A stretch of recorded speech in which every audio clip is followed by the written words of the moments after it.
All right, all right, all right. We're going live. We're going live. What's up, everybody? It's Tyler with Hooksets Are Free. Hope you are having a great day, night, or whenever it is that you're watching this video. If you're not here with me live tonight, it is Thursday, February 17th, the week of Valentine's Day. I don't ordinarily stream on Thursday nights, so I'm not sure if the crowd tonight is going to be quite as large as it normally is. Not that it's very large ever, but I've got a package in from Discount Tackle for the month of February, and I want to unbox it with you guys and hang out for just a little bit. Um, I don't know that I will have time tomorrow or Saturday night to hop on or what, but I thought, why not just take a little bit of time since I've got it tonight? I've got this cool new glass that my brother gave me for my birthday, little offset whiskey glass, and gave me a couple of these and a wicked bottle of this single barrel rye from Stellum. I don't know if you've ever heard of this maker before, but yeah, it's a spicy one. As you guys can tell, I'll give a little free plug as I've done before to my brother's podcast. If you can't read that right there, this guy right here says beneath the char. Okay? If you guys listen to podcasts or if you like whiskey, you got to go check them out. Beneath the Char, they're on Spotify, Apple Podcasts, wherever you listen to podcasts. And their aim is to really dig into the stories behind whiskeys and bourbons. Um, yeah, at this point, my brother and his buddy have now picked out their own single barrel for like a half a dozen or more different whiskeys. And this is a single barrel rye that they did a couple months back. I hadn't tried it, didn't even know about it actually, but my brother gifted it to me for my birthday this past week. So I'm sipping on it tonight for the second time. We cracked one when we were celebrating my birthday last Sunday during the Super Bowl. And then I just cracked this bottle tonight and I'm going to sip on it while hanging out with you guys and unboxing this package from Discount Tackle. So cheers to you guys. Adam and Daniel, what's up, guys? How are you doing tonight? Thank you for jumping in the chat. There's 5 people in here right now. 2 thumbs up. Do me a quick favor, hit that thumbs up button and jump in the chat section and hang out for a little while. I'm going to open this package and show you guys what I chose to pick up from Discount Tackle this month. I will say there are 2 new things on the website just as of a couple days ago that I'm a little bit salty about having shown up right after I made this purchase, but it is what it is. It this kind of thing happens all the time. So they just threw up the Rapala OG Tiny, the flat-sided balsa crankbait that Rapala released last year at ICAST. Though it has been available at a handful of places before Discount Tackle. Sometimes it's the other way around. So I ended up making a purchase at Cabela's per, I think it was Michael Romero, not Daniel. I misspoke in the last stream, but I did make a purchase from Cabela's and I'm waiting for those baits to ship from one store to the one that's closest to me so I can go pick them up hopefully tomorrow, if not Saturday. And I might be able to do another stream to unbox that for you guys.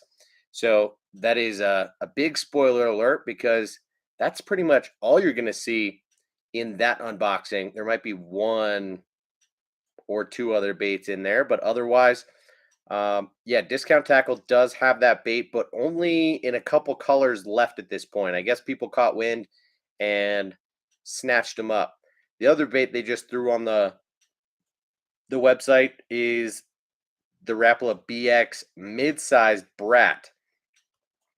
Um, so they have a small and a large, or the brat and the big brat, and they have them in 3 foot diving and 6 foot diving models. And this new one is a middle size and a 5 foot diver. So seems pretty cool. One that I will probably try at some point. More of like a traditional sized square bill, maybe like a 1.5. And yeah, I think the brat is an awesome bait. You guys have heard me talk about it before, but um, it is a cool, small-bodied square bill crankbait that that does a really good job of bridging the gap between balsa and plastic, because it is literally both.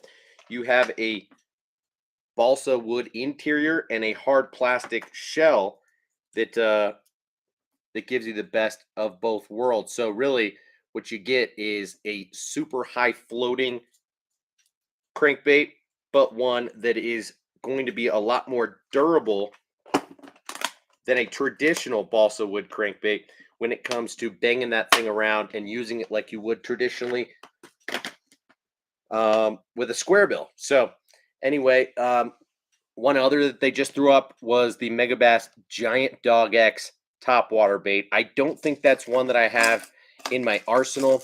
I have showed you guys before the Dog X Diamante, which is a topwater bait that I am a big fan of from Megabass. But this is a little bit more cigar shaped in nature, whereas the Giant Dog X is a little bit more like a Sammy, and it's a smaller walking bait, even though it's called the Giant Dog X.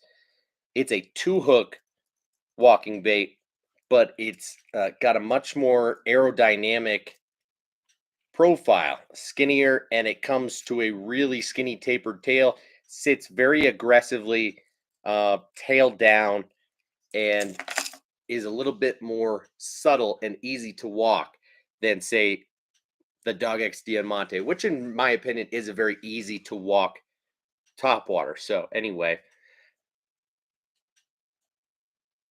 Matthew Acevedo in the house. How you doing, man? I did check out the video. I have not watched it all the way through yet. I've watched about half of it. And for those of you in here right now that don't know what I'm talking about, Matthew Acevedo in the chat started his own YouTube channel called Southern Jersey Fisherman 028, and released his first video just a couple days ago on Tuesday, I believe. And it was an interview with a bait maker, Legal Dope Swim Baits. He also had Mr. Bass on there. So Mr. Bass has a pretty substantial YouTube channel. I don't know what he's at right now, somewhere between 10 and 20,000 subscribers. And Legal Dope Swim Baits is actually a company that I was not privy to prior to the interview. So very interesting to learn a little bit about that guy and to then subsequently go check out a couple of his baits. So very cool. Glad that you did that. Thank you for spreading the word, Matt. And I look forward to seeing what you've got coming in the future. Who else you can line up and have cool conversations with. So right on. I subscribed to the channel and I liked the video, but I didn't comment yet just because I haven't watched it all the way through, and I wanted to put something in there that was a little bit more meaningful than just, hey, uh, watching this now, or hey, cool video, cool interview, when I haven't really actually seen it all the way through. So just want to be honest and straightforward with you about that. The weird thing about this glass, um, aside from its shape, which I think is cool more so than weird, with this offset glass, is the fact that it's so square. It's really not rounded, so feels kind of awkward to take a sip out of. I find myself sipping out of the corners, um, and it's super super heavy. But I like that. It would make a good paperweight. So, guys, yeah, my pleasure, Matt. I would be happy to give you some honest feedback once I have a chance to actually watch the entire interview back. I do have perhaps a couple of recommendations for you when it comes to just the format of the interview, the intro, and things like that. But it's your first video, and I just think it's awesome that you're getting started. So good for you, man. Guys, I'm going to rip into this. We are 10 minutes into the live, and this is sealed amazingly.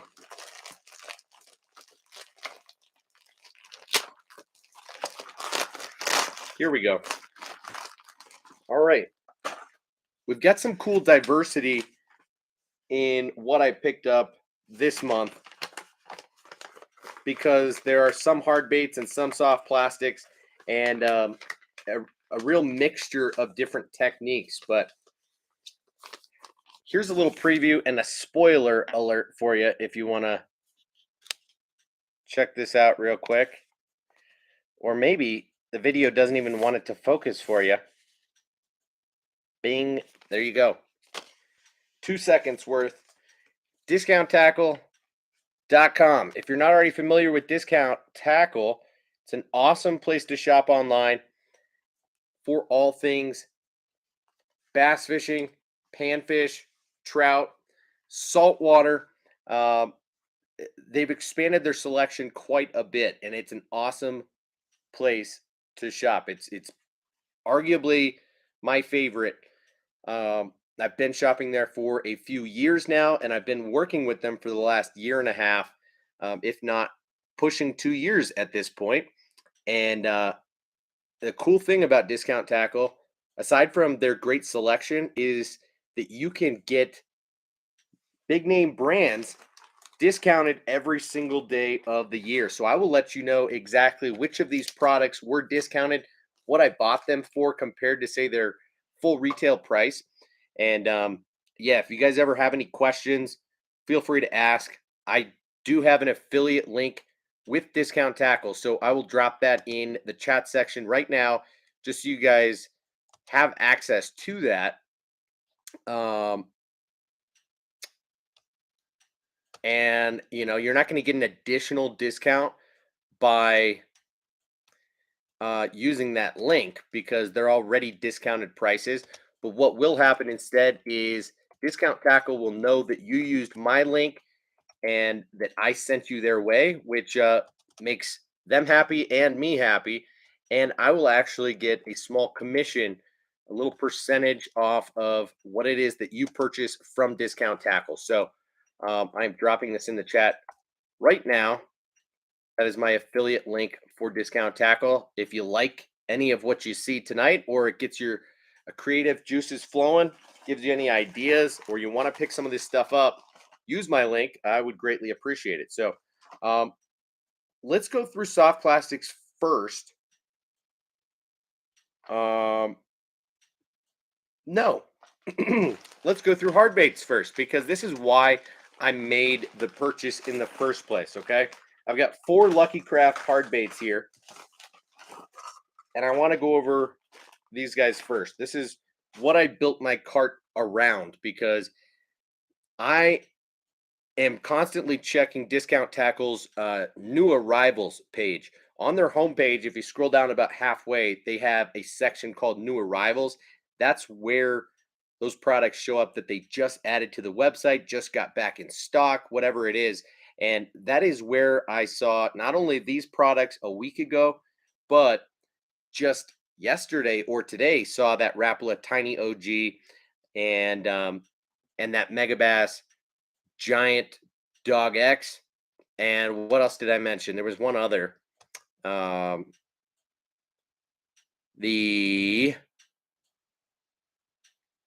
Rapala BX Mid Brat, the 5-foot diver.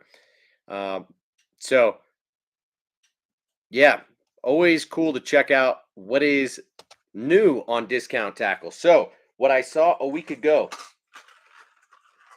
was a bait that I do not have in my arsenal, but have been wanting to pick up for, I don't know, the last 6 months to a year, since it has made its way back into the US market. I think this was a bait that existed and then went away and is now back. Of course, it has existed in Japan, given that it is a Lucky Craft bait. But let me see if you guys can guess.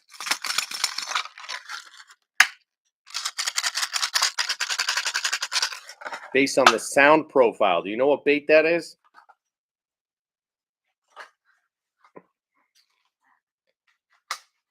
Looks like we got Matt in here logged on both of his channels, letting you guys know that it's South Jersey Fisherman 028. I'm sorry about that, man.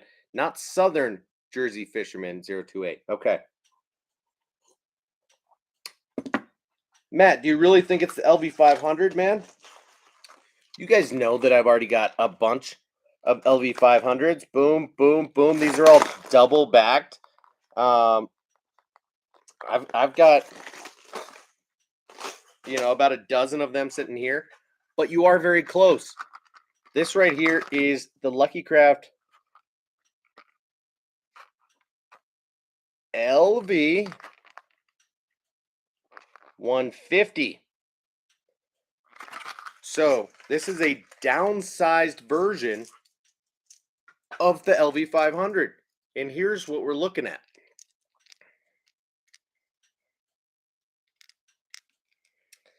This is more of a traditionally sized lipless crankbait.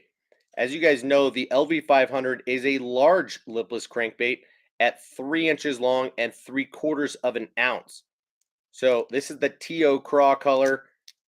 It's a go-to, one of my favorites. I will show you side by side what the LV 500 and the LV 150 look like.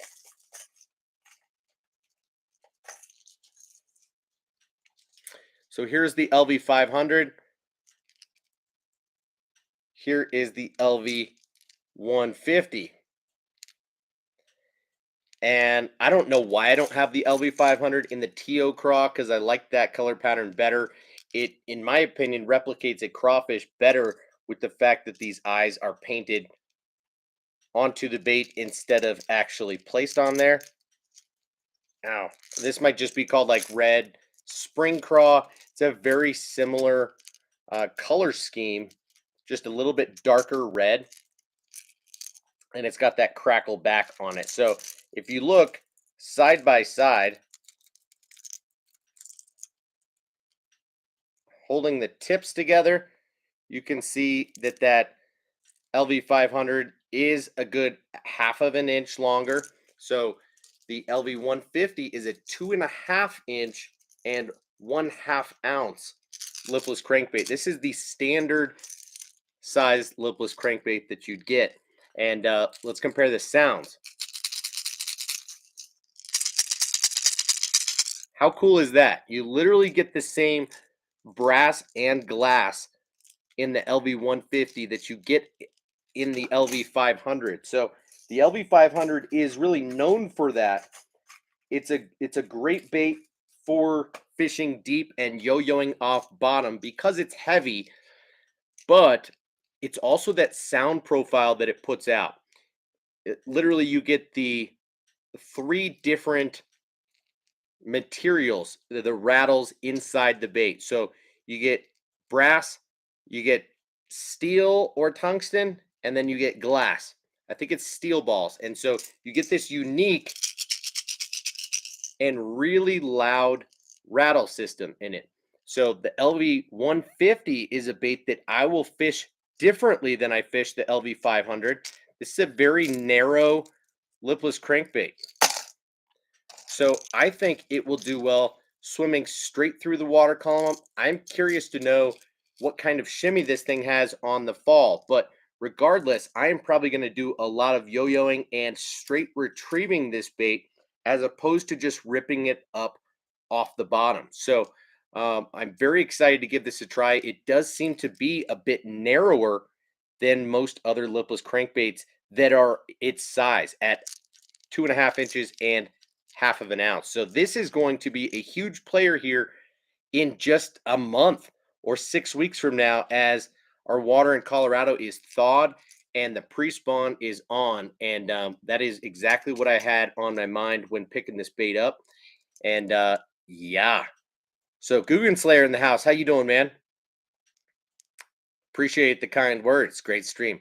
Daniel, this one is called T.O. Craw, and it's wicked. I have that color in the LC 1.5, and I throw it a lot. And I feel like I've got it in maybe a couple of other Lucky Craft baits, but I did pick up two other colors of this same bait in the LV 150. So I'll open these for you right now. These baits are $15.99 on Tackle Warehouse or wherever you'd get them. On Discount Tackle, they are on sale, and they are $14.39. So you save 10% by buying these at Discount Tackle, but who doesn't love saving money? So save $1.60 by buying these at Discount Tackle versus anywhere else. Otherwise, you'd have to wait until a sale comes around. And the next one coming up is what? I don't think anybody's holding a President's Day sale here this weekend. Otherwise, I think you're going to have to wait until Memorial Day. And a lot of this stuff that's going to be killer for spring is going to be long gone by then anyway. So this color right here is called BE Gill, another one of my favorites and go-to colors that I use in their square bill crankbait and maybe even another bait or two. So very natural bluegill type of pattern. This is one that I will throw late in the pre-spawn and early in the post-spawn when the bluegills are spawning up shallow and the bass are harassing them, as opposed to the other way around when the bass are starting to spawn and the bluegills are harassing them. So yeah, happy about those. Mega Force, Mark, my man, how you doing, dude? And last in this bait, last color pattern that I got is, I think, my favorite color Lucky Craft makes, at least that I own a lot of different baits in, and this is called Ghost Minnow.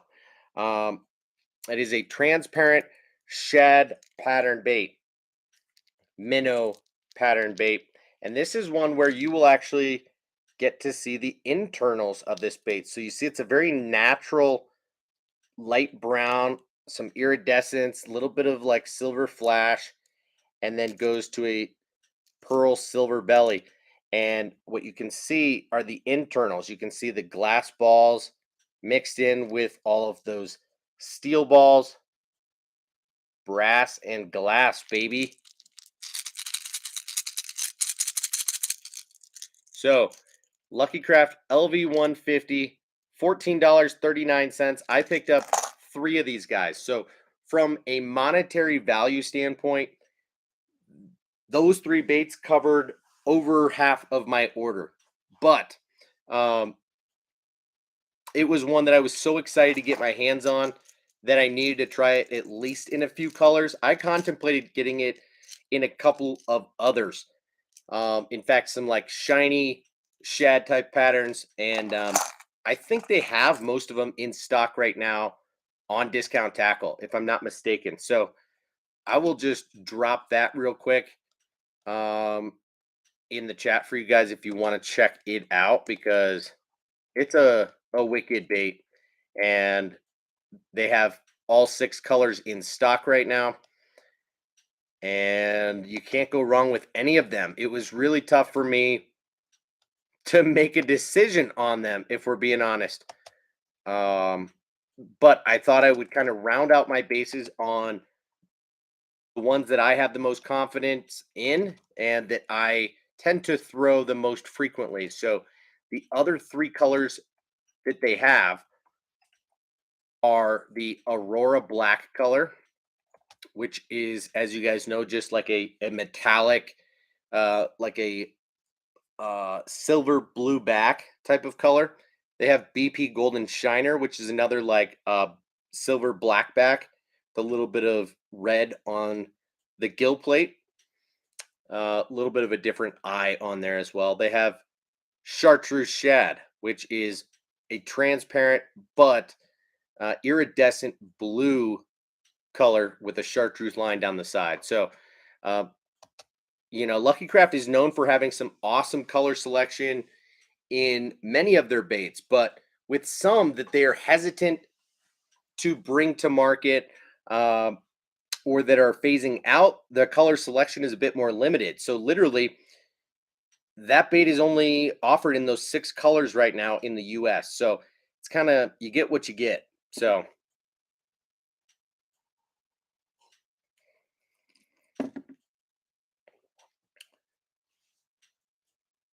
Um, looks like Matt says, I love that color in the pointers. I assume you're talking about the Ghost Minnow, and I do too. I've got a few of them in like all of the pointers, and yeah, it's a huge confidence bait for me, especially in clear water for sure. Matt also says one bait I never understand why Megabass discontinued is the grenade square bill, which they replaced with the big M. But the grenade was a great bait and had a totally different profile. Interesting. I did not know that. The Big M is a big bait, but um, the grenade is one that I've heard of, but don't really know or remember what it was off the top of my head. So, um, yeah, too bad, that a lot of these JDM companies end up discontinuing baits that were awesome, are awesome, but for whatever reason, I guess just didn't sell well on the mass market. Jackal is really known for doing that too. Like the Bling 55 that it just re-released this past year and is now becoming available, um, is in limited colors for that same reason, just like this LV150. Um, it's highly regarded as an awesome flat-sided crankbait, and I don't really know why that happens. But Jackal is notorious for making great baits and then discontinuing them. So um, here we go. This bait was already guessed. Guggen Slayer says he fishes the 150, and that is awesome. I did not know that. Paul Roth says Land Big Fish has a 15% off for President's Day. Some others, like Strike King, are 20% off. Well, right on. I'm glad that some people are doing a sale for President's Day.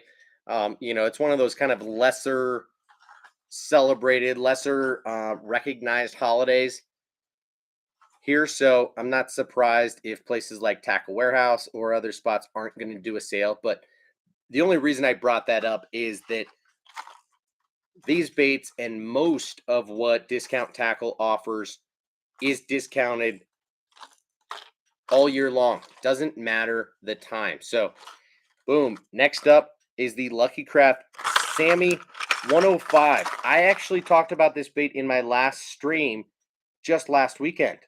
So, a few days ago, Sammy 105. Someone was asking me, maybe it was Matt, asking me about my top walking baits, top 3 or whatever favorite walking baits, and I mentioned the Sammy and the Gunfish being up there on my list. But in that conversation, I mentioned that the original Sammy and the Gunfish in the 115 size are awesome baits, but are 2 hook jerk baits or 2 hook walking baits, which kind of bothers me. Jerk baits and top water baits that have 2 hooks on them, but are kind of that standard 4 to 5 inch bait. I think all need to have 3 hooks on them, or I think the fishability and the fish catch ability on those baits is significantly higher because of the hookup ratio that you get when you add 1 extra treble hook. So Lucky Craft released the Sammy 105 on the US market, 2 years ago or something like that. And since then, I have picked up a handful of these. And the cool thing is, they are even cheaper than the original Sammy 115, and by a while. The Sammy is like a $15.99 $15.99 bait, and This guy has a very similar action, but it costs $9.99. You get the extra hook, you get the smaller profile, and you get the cheaper price. Kind of hard to go wrong there. You get that similar sound where you get more of like a one knocker in the body and then some high pitch, tiny little BBs in the head of the bait. So very, very high quality walking bait here for a cheap price. And in this full chrome color, it was tough to pass up. So that was one that I did not have, at least the this chrome color of the Sammy 105. I did show you guys last time that I've got a handful of colors of that bait specifically, but we're not going to go down that rabbit hole again right this minute. Okay, so those are the 4 hard baits that I picked up in this month's unboxing. I agree, Guggen Slayer. Sammy has such a cool walk, no doubt about it. Looks like I've got 4 packs of soft plastics in here. And most of these I intend to use around the spawn. But I'm going to start with one that is going to be a year-round bait for me.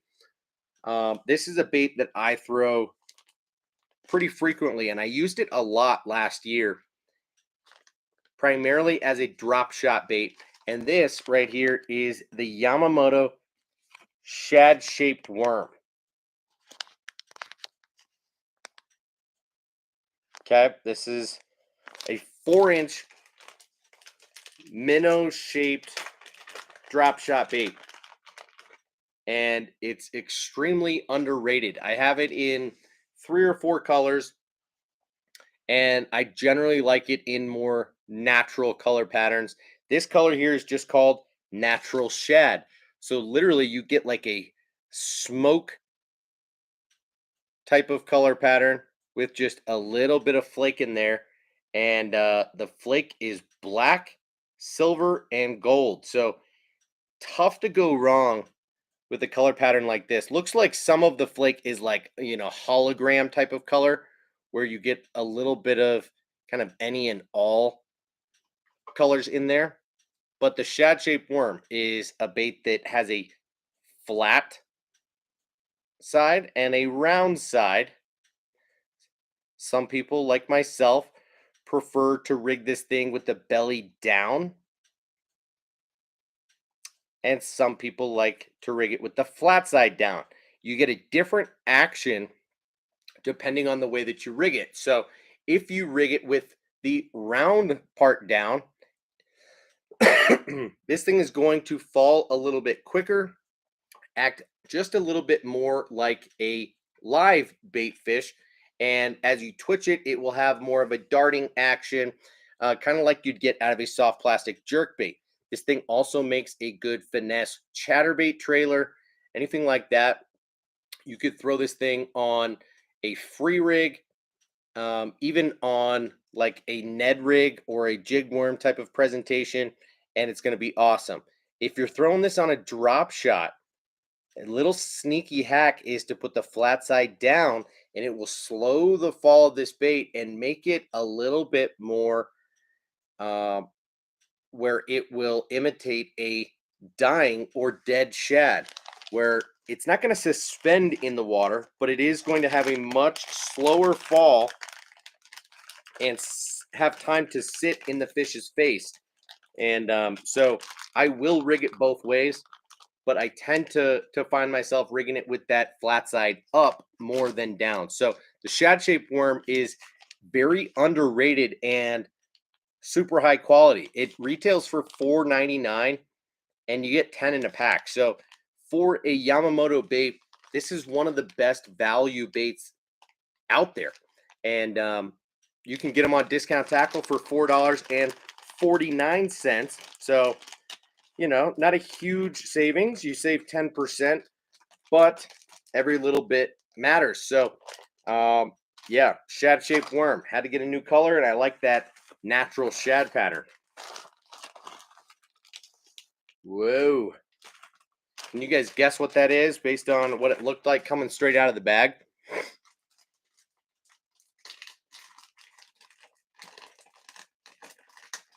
Mark says, this is all education to me. Well, right on. I'm glad that any of us or all of us can educate you, man. Russ Dennis in the house. What is up, my man?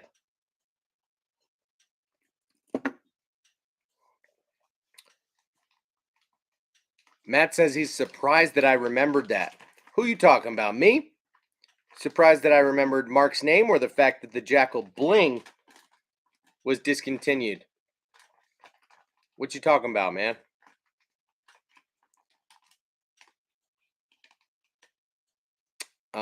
Paul says, did you have any luck with the Shower Blows 77 last fall?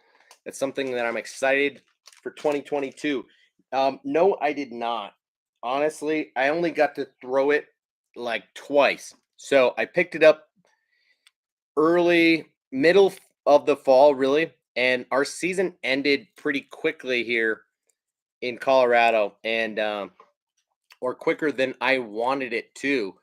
And this is a really small profile bait, so I think it's going to excel in like the heat of the summer, or during the shad spawn, whenever fish are on really small bait and they're also willing to hit a top water. So in my opinion, this is going to be a great substitute for a popper when you want to work the bait just a little bit different than you would with a traditional popper.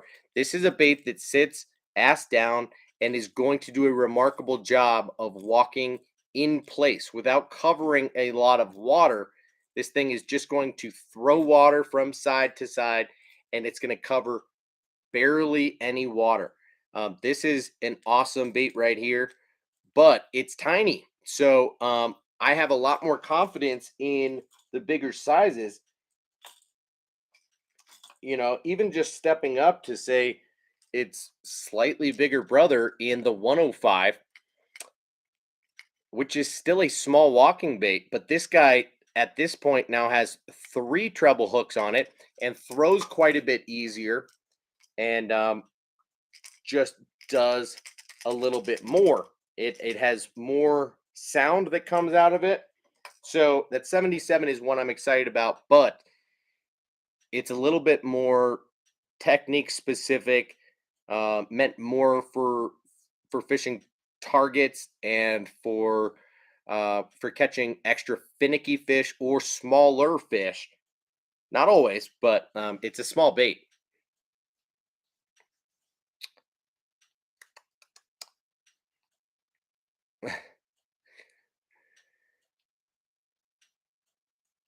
Matt says, "Now that you remembered what I asked last week about walking baits, I remember, dude. You said one walking bait that I recommend everyone get is the Yellow Magic Havana. That's a walking bait from Yellow Magic. Most people know Yellow Magic for their Magnum popper. That is essentially a Rio Rico knockoff. I hate to call it a knockoff because really the Don Iovino Splash It, the Yellow Magic Magnum popper, and the Lobina Lures Rio Rico are essentially all the same body, slightly different rattle sounds, um, but same blank, if you will, and and they're all popular baits. Some people swear by one versus the other. Doesn't quite matter, but yeah.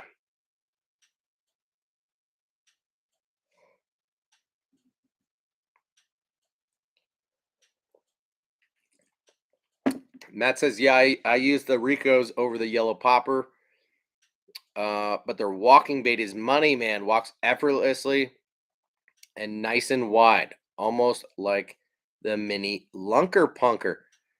Well, is there such thing as a mini lunker punker, or you're just saying it's like what a lunker punker would be if it had a downsized version? Um, yeah, it's interesting. All right, guys. Next up, this is a bait that I obviously everybody has some of these in their possession, but not necessarily in this color. Um, I carry this bait in a handful of colors. at any given time. And in this box right now, I might only have one or two colors because I used them a fair amount last season in like green pumpkin and bubblegum. And so in here is just like a black ruby color. But the Zoom Trickworm is definitely one of the most fish catchingest and best value soft plastics on the market. It is a 6 or 6.5 inch. I don't know exactly what the Trickworm measures in at, but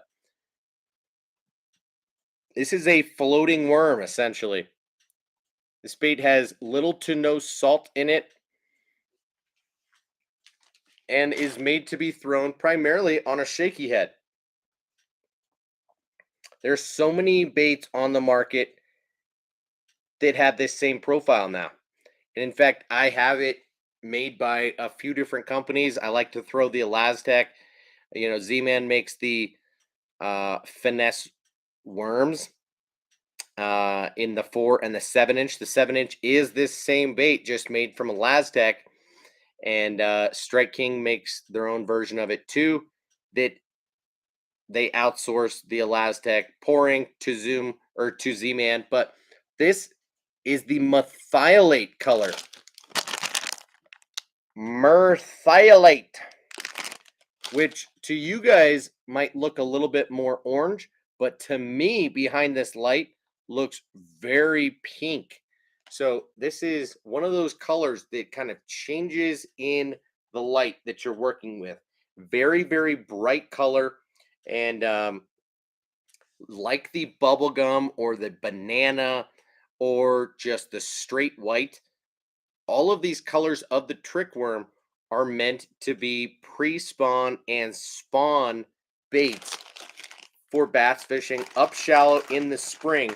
And so I've got a bunch of bubblegum pink baits, including flukes and even the trickworm. But the methylate color is one that I didn't have and that was in stock at Discount Tackle.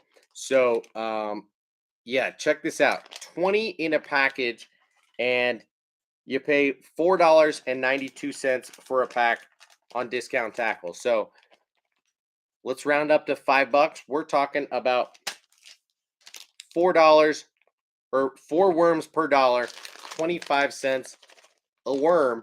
That is one of the cheapest worms on the market that you can find, and it's a really good one. It's got good durability. It's got really good action.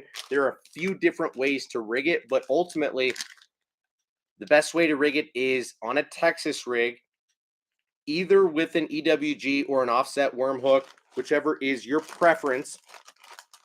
And you can rig the thing straight, or you can rig it with a kink in the body to give it just a little bit more erratic of a like a swimming motion. If you rig it straight, the thing's going to dart more like a fluke style soft plastic jerk bait, and then we'll just have that slow fall, a little bit of a shimmy to it. But it because it doesn't have much salt at all in it, that thing has a really slow fall and will just sit in front of their face. But if you rig the thing um, with a kink in it, I don't know that I have the hook to be able to show you right now, but why the heck not? Let's show you anyway, because I can find a hook, right? I can find a freaking hook.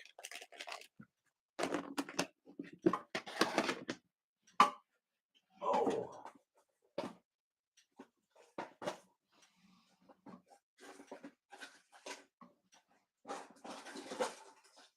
Oh. Dropping stuff and making a mess. All right. Let's grab an EWG since they're sitting right here.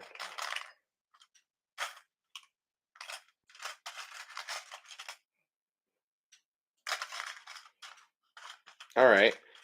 Perhaps not the exact hook that I would use on this bait, but good enough. This is a Mustad grip pin in what looks to be a 2 or 3/0, probably a 3/0. And all we're going to do is Texas rig this bait, come in at the head down to the start of the shank of the hook, pop out the flat side bottom of the worm, thread it up through there and over, pull the eye of the hook into the bait, line that puppy up. Ordinarily, that's where you would pierce through and you get a straight rigging, and that's what's going to give it that natural, um, slightly more erratic darting action, but it's going to move a little bit more horizontally through the water column. Whereas if you pull this thing down a little bit further than where you lined it up with, and you rig this thing, somehow that almost worked. Um, let's just make it a little bit more dramatic. Then what you end up with is this funky looking deal. I wouldn't probably fish it this kinked, but what ends up happening is the water that travels over this bait makes it swim really funky and erratically, and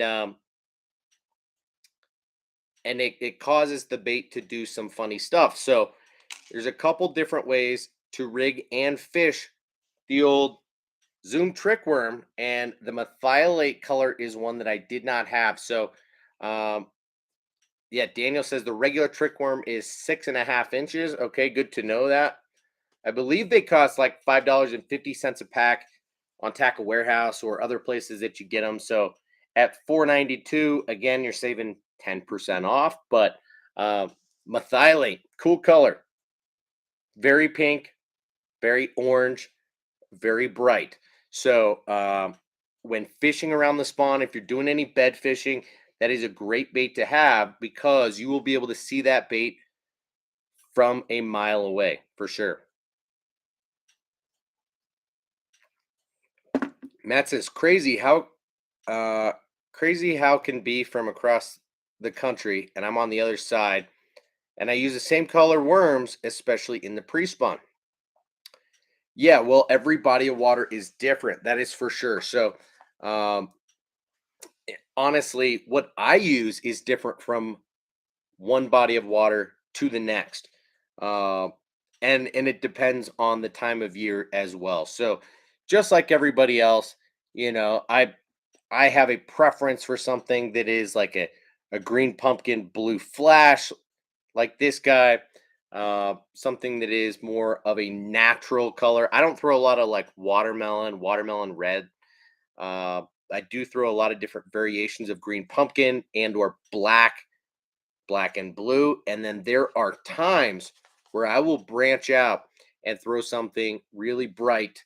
And one of those times is toward the end of the pre-spawn, during the spawn, and through to the beginning of the post-spawn. Somebody get rid of that Russian bot, please. Mark says, I throw a bubblegum fluke, same brand. I'm just getting into worms. Yeah, I throw a bubblegum fluke too. We can talk about that another time. I like to throw pearl white. I throw bubblegum and a couple other colors of fluke that are a little bit more natural than a straight white or a straight pink. But I like to throw a stinger hook on fluke sometimes. Um, but a fluke is a great bait, especially during, say, the middle of the pre-spawn and then the middle of the post-spawn. I throw it less and less as we get closer to the spawn and go to something of a slower moving presentation, like a worm or a craw, and a little bit less of a bait fish.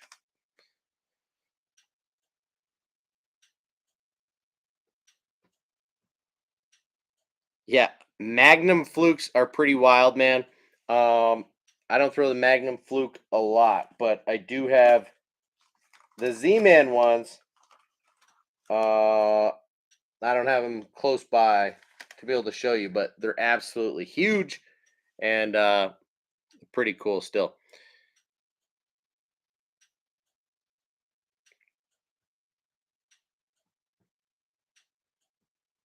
Okay, next up.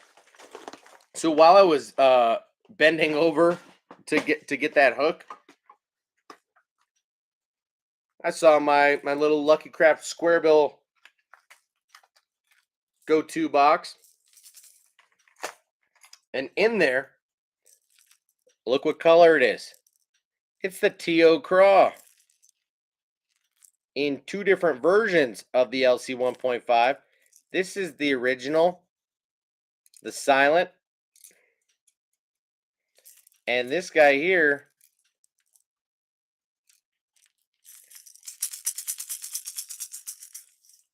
you know what bait that is?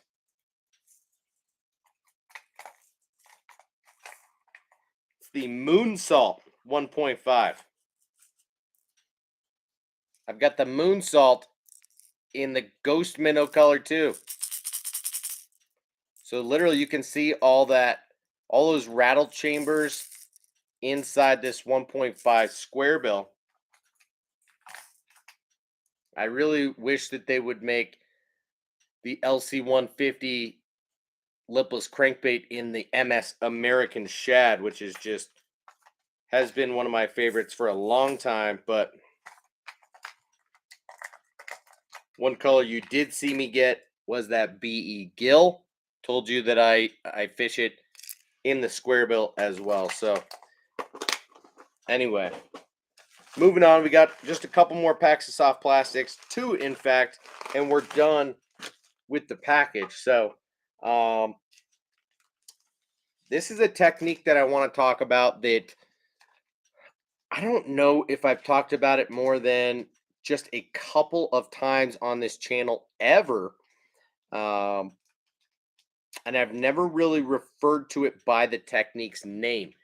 But I'm going to give you one chance to look at the bait and tell me if you know what the bait is used for primarily. And if you guys follow other channels on YouTube, you should probably know the answer to this pretty quickly.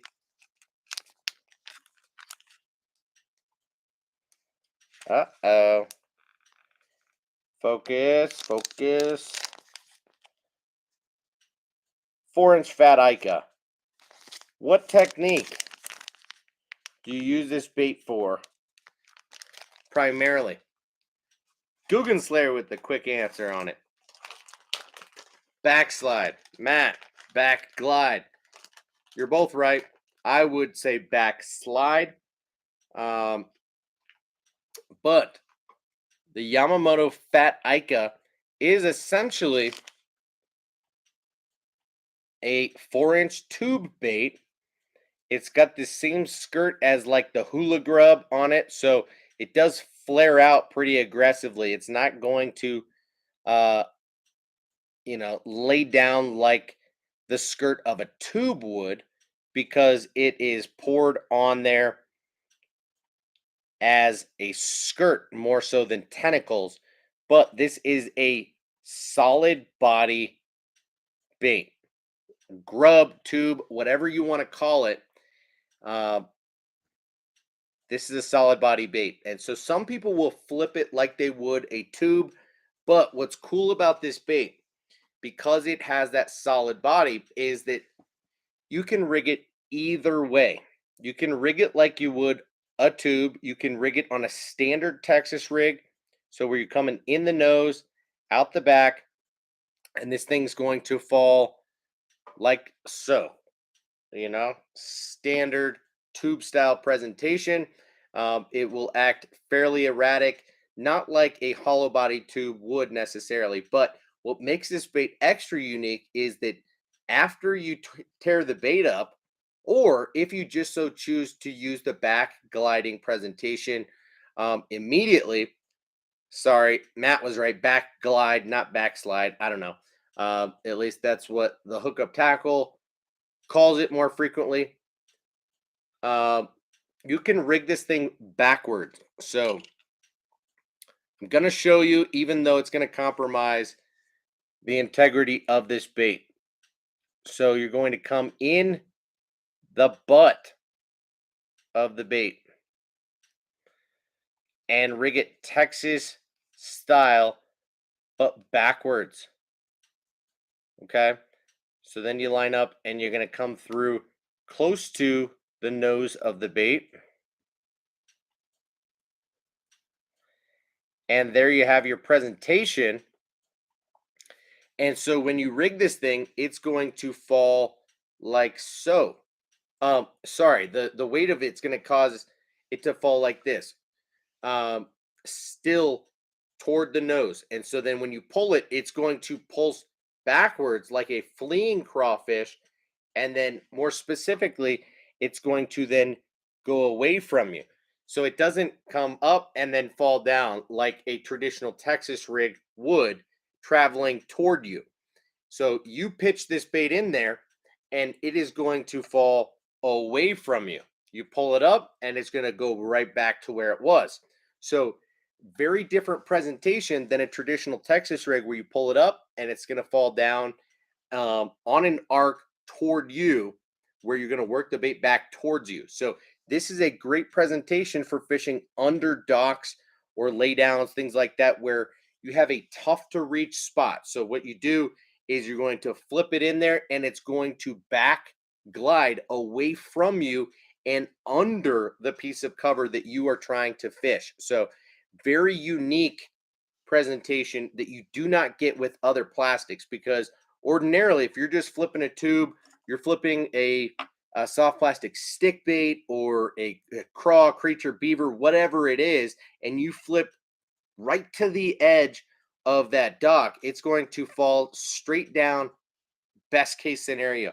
But more likely, it's going to fall on a pendulum a little bit toward you and away from the dock itself. So it is extremely rare that you can actually get under the dock unless your skipping abilities are absolutely fantastic and you have a bait that manages to fall perfectly vertical.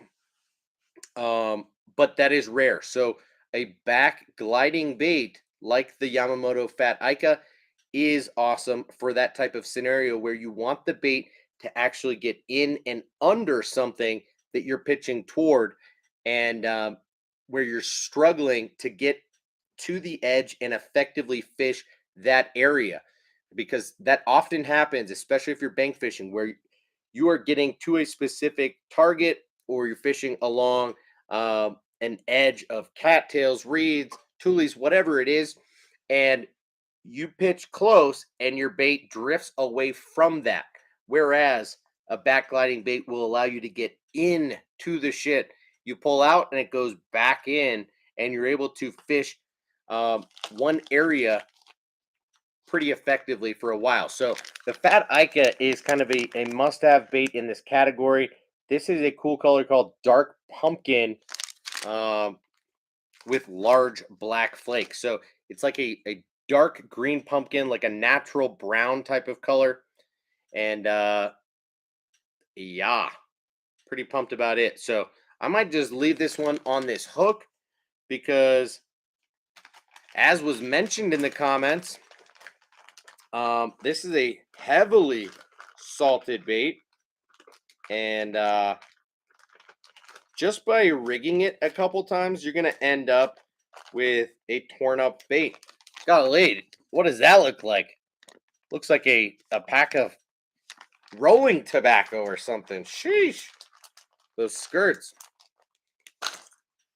Not that I know what a pack of rolling tobacco looks like. Daniel says my power blinked out.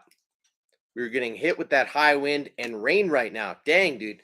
We got a snowstorm most of the day yesterday and into the night last night. I woke up with like, I don't know, 2.5 inches on my driveway and like 5 inches in my backyard. It was also pretty windy. But yeah. Storm hit us 24 hours ago.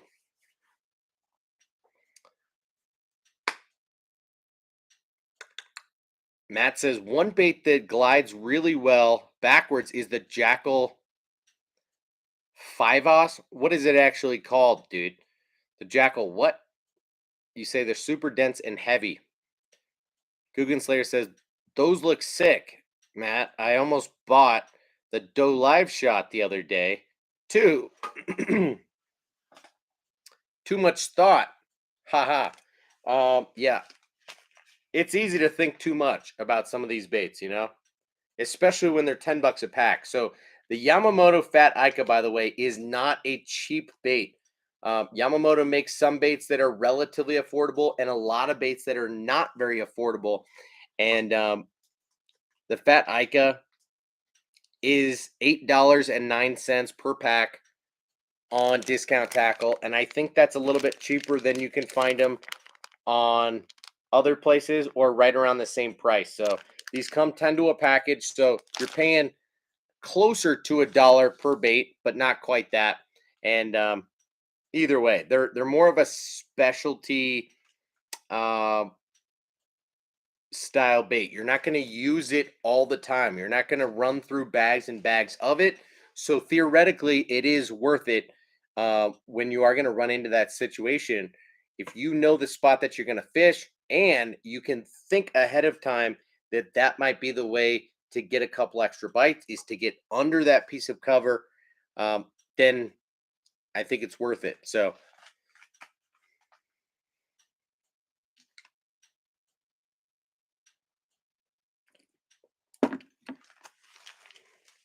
Matt says, you're sharpening my tube skills. I'm going to catch the river monster now this spring. It's on, LOL. Right on, Mark. Well, I've got one other to show you. This is the last thing from this package, and I think you're going to like it because it will hone your skills as well. So, guys, this bait I've talked about before. I've got it in a handful of other colors, but this is a color that I had never seen before, and I'm very curious about it. I use it in a couple of other soft plastics that this company makes, Kitech, but I didn't know they even made this bait in this color. And this is the Kitech Salty Core Tube in the 3.5 inch, and specifically the electric shad color. Look at that freaking thing.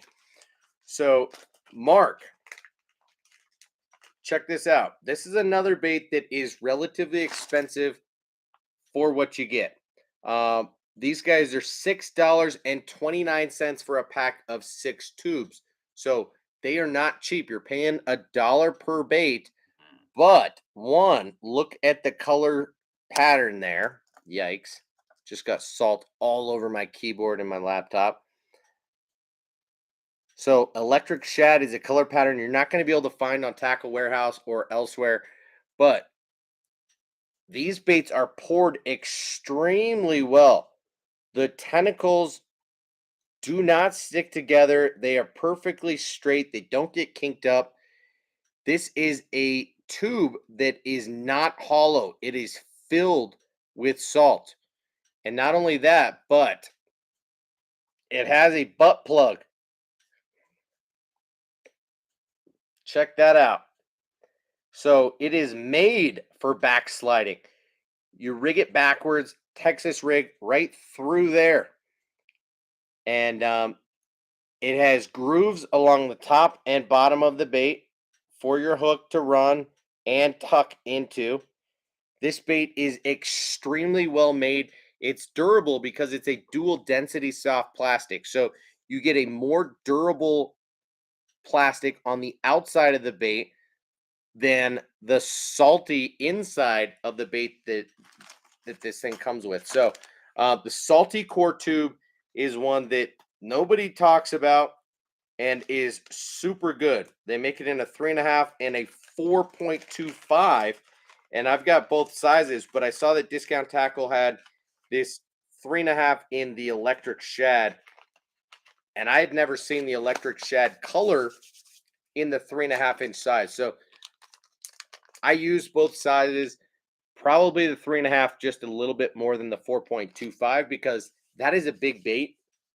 Um, but what's cool about the salty core tube compared to some other baits in that category are that um, not only does it have that butt plug and the tentacles of a traditional tube, but it is heavy due to the salt on the inside. Um, it weighs like a half an ounce by itself and does not need a bullet weight, any additional weight to it. You can throw that thing weightless and it has a good fall rate by itself. So, very underrated bait, highly recommend it. Guggen Slayer says too much money per bait. I'm not sure which baits you're talking about, but maybe the ones that Matt was mentioning, or maybe even the Yamamoto Fat Ikas. I don't know. I think at 80 cents to $1 per bait, it's arguable that depending on the technique, if it's something like a backsliding tube style bait, that it's justifiable. If it's a drop shot bait, then you go all the way down to 40, less than 50 cents per bait. With the shad shaped worm, totally worth it in that application. You're not going to get the same value that you would out of a trick worm in spending 25 cents per bait out of anything, really. Even the Yum Dinger is 30 cents a bait, and it's known to be one of the cheapest baits on the market. So it's all relative depending on um, how many different applications you're going to use the bait for, what kind of action you get out of the bait, quality of colors, all of that factors in. So I would go so far as to say that the Geek Rack bellows gill in like this 3.8 inch is not overpriced per bait. It is super salted. It is very fragile. You get 5 in a pack for like $9. So you're paying almost $2 per bait, and you might only get a few fish out of each bait. So it's all relative what somebody thinks um, is overpriced versus worth it. And I totally get that point.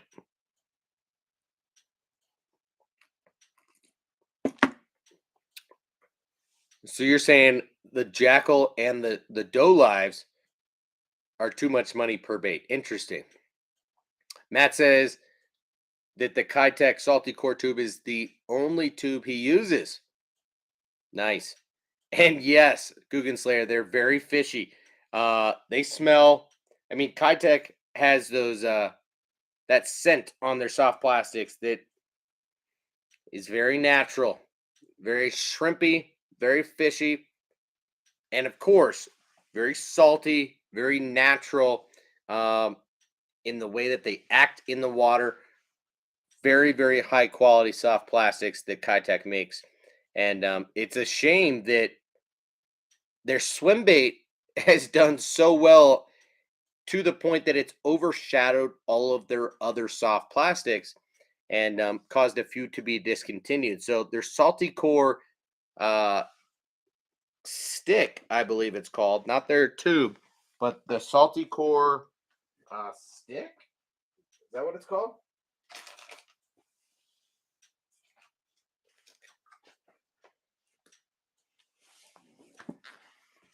Check this thing out. Kitech salty core stick. This is a 5.5 inch stick bait, which is also a salty core.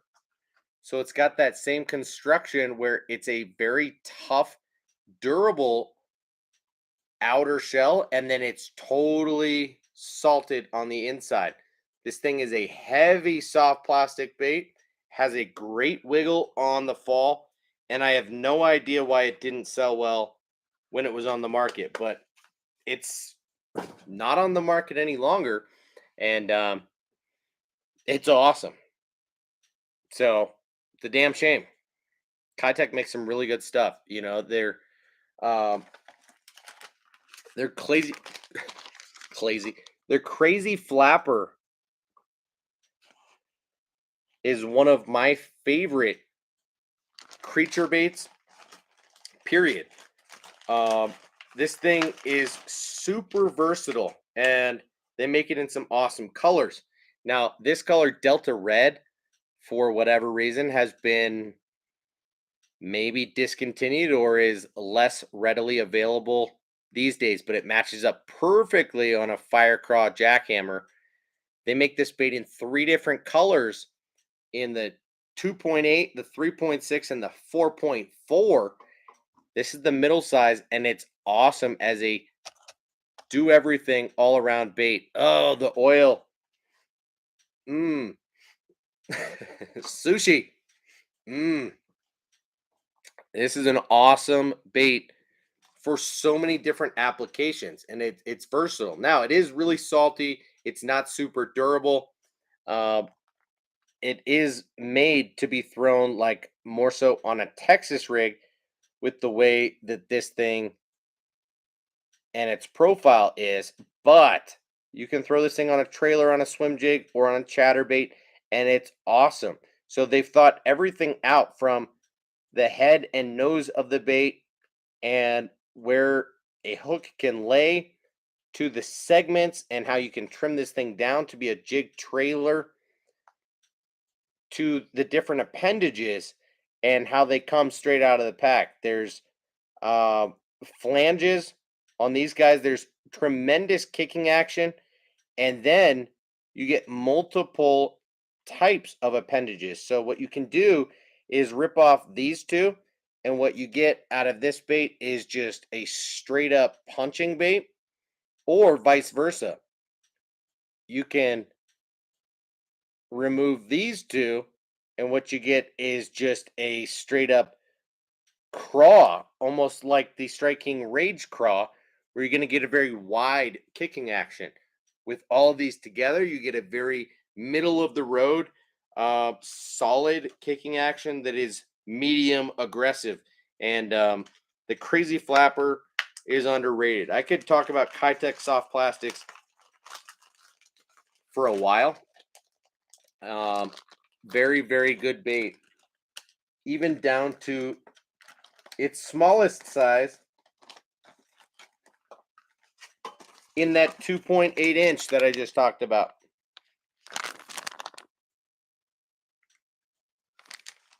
Really good on a tiny finesse jig. I think Guggen Slayer just said I use the 4.4 flapper. It's nuts. Yeah, it is nuts, and it's pretty huge, if we're being honest.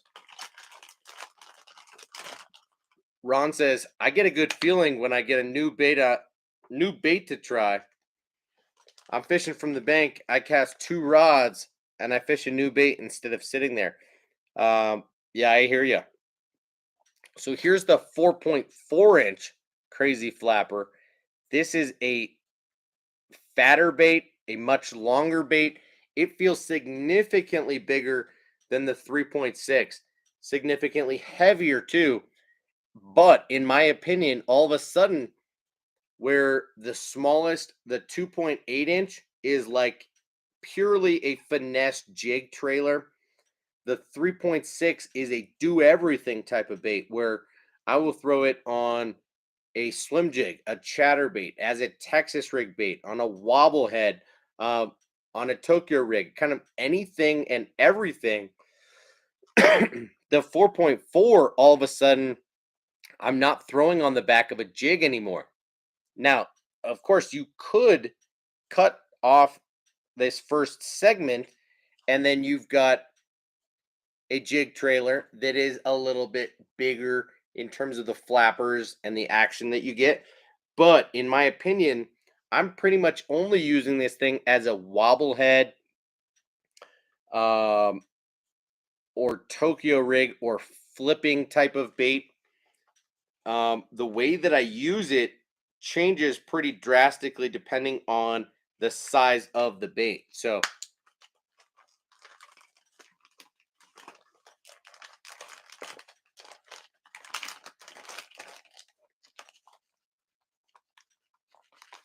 Daniel says that red one on the back of the High Top Crow would be money. Um, yeah, but I'm telling you right now, the red one on the back of the Firecraw is perfect.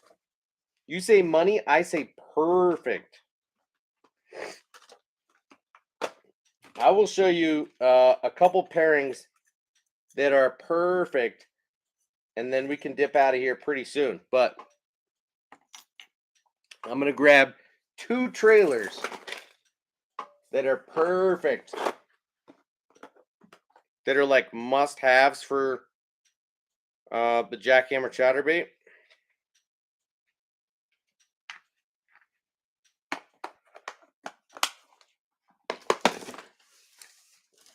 I've probably even got one in the goat, but just for the sake of us rigging on this live stream and having a little fun, I don't mind, you know, potentially wasting a soft plastic or two, especially because I might leave these rigged and fish them when it's time to fish them, which is right around the corner. So no big deal. Here's the high top craw you were talking about. Of course, I don't have the ones right here in this box that are the ones that I fished like all season last year. And those are the ones I should be rigging these trailers on. But here's the Heights Hot Craw.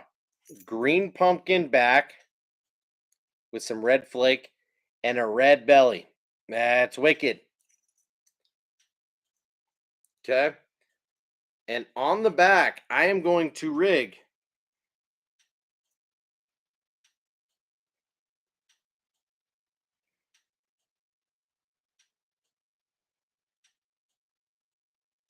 can you guess? Too bad Ron Holly's not in the chat right now to tell me how much I'm focusing on rigging this bait. But check this puppy out. I have not trimmed down this skirt, which I most likely will trim down ever so slightly. But this guy right here is the Strike King Rage Menace Grub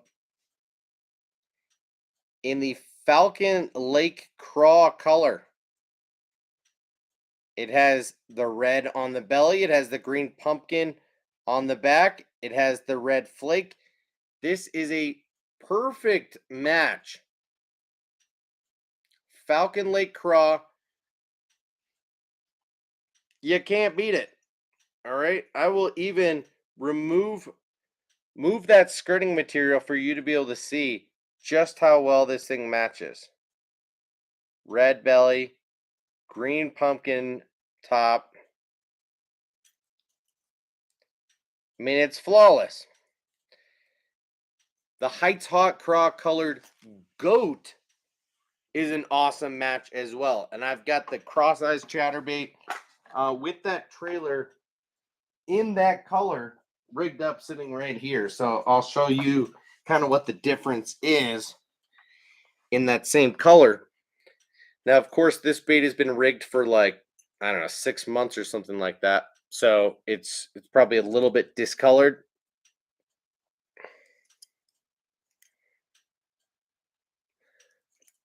But what you get is a little bit more subtle red coming out of that green pumpkin.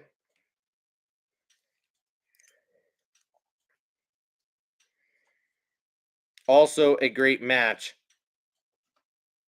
on that chatterbait.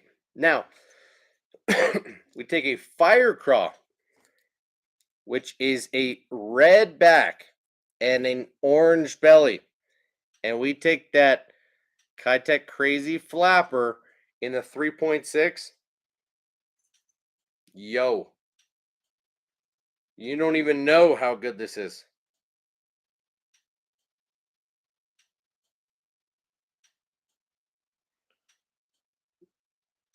Try and rig this straight down the pipe.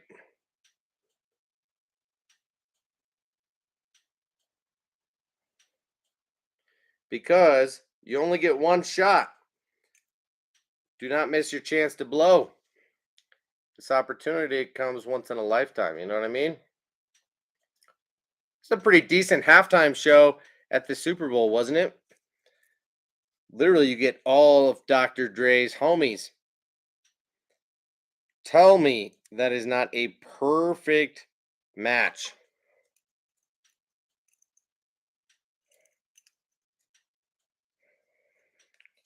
Delta Red Crazy Flapper,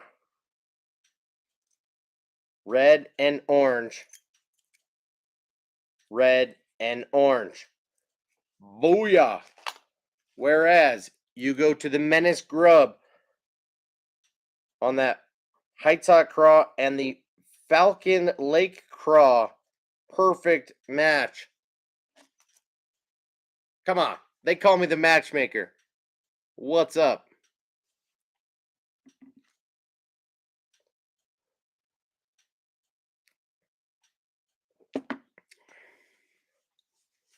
Kitech Spider Grub is popular in the Northeast. Yeah, that's a good bait for sure. One that I don't have on me right now, I don't think. Um, the Spider Grub is one that I've been meaning to get, but really, it's like a downsized version of the Yamamoto Hula Grub. It's a double tail grub with a skirt, a soft plastic skirt on it. So yeah, it's a great bait. That spider jig. What do they call it? Spider grub? Spider Kitech spider grub. They make it in a 3 inch and a 2 inch, maybe a 3.5. But the 2 inch is absolutely tiny. You know what I mean? Um, so I'm kind of curious to try that on panfish, on trout, things like that, because it's different and it looks cool for sure. But I don't have any at the moment, and I haven't felt overwhelmed to pick them up. I've felt tempted multiple times, but interesting to know that in the Northeast it is kind of a staple or a go-to, huh?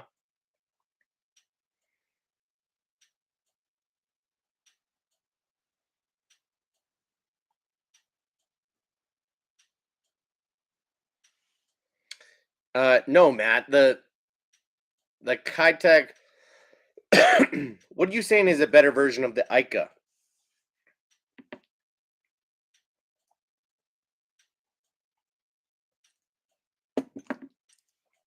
The Spider Grub? Because it's not.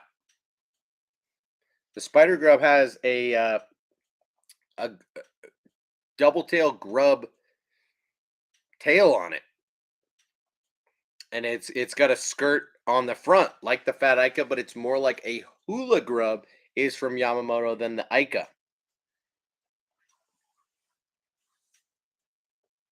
Daniel says Hooksets are free featuring Doctor Love Matchmaker. LMAO. Um, dude, yeah, I mean you cannot deny the matchmaking abilities right here. Come on. Come on. Top and bottom. All day, baby. So, early and late pre-spawn. Really all of pre-spawn. This guy right here is killer.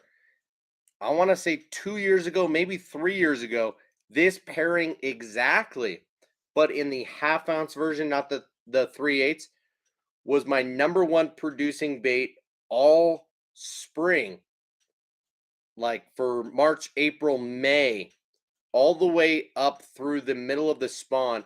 This bait right here stayed on, tied on for me for like 6 weeks. I did not touch it. And then last year, maybe I'm mistaking it for the year before, but I think it was last year. This bait right here, toward the beginning of pre spawn.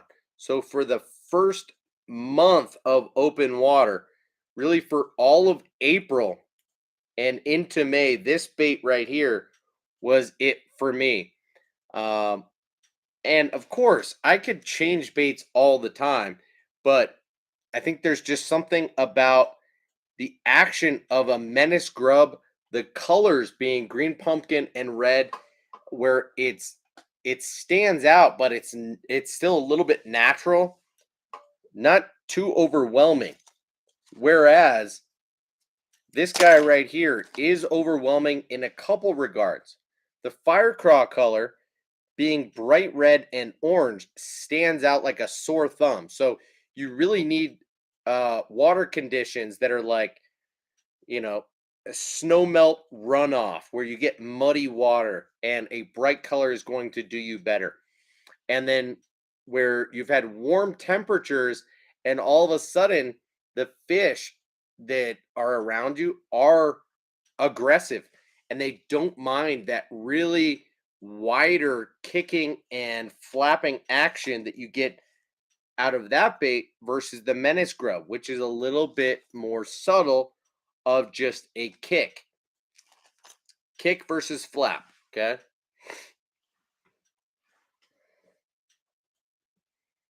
Matt says the little spider, I know, but I got an extra appendage, but it's got an extra appendage, so it could be more versatile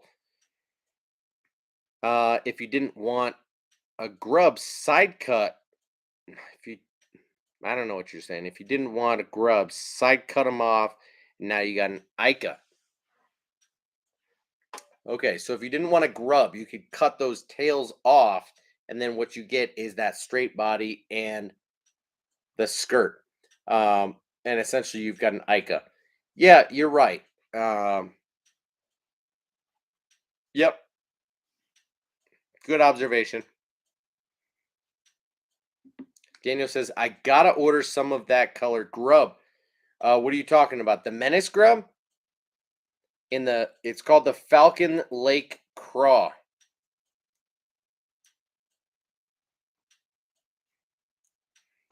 This was a color that I relied on heavily for a few years, and out of this entire box, it's the one that has run out quickest and most frequently, even though I've got nothing but dynamite colors in here. This is a dull red bottom and a green pumpkin top, and you get red and gold and black flake in there. It is so good. And as you guys know by now, the menace grub is something that you can use on so many different things. It's got a very, I don't know, it's versatile. I'll say that. Okay. Now the goat from Z-Man was made for that purpose, to be versatile and to do all of the same things, have that same action, but I find that it's a little bit more subtle than the menace grub. If you see me put these side by side, what you'll notice is that the way that these flappers are attached is different. So in the goat, there's more spacing, and there's less length and less width to these kickers. Whereas on the menace grub, these things are like touching, and these things will have quite a bit more action. They're thinner, and because it's a plastisol versus a Laztec, it's going to kick harder and be less speed sensitive than a Laztec.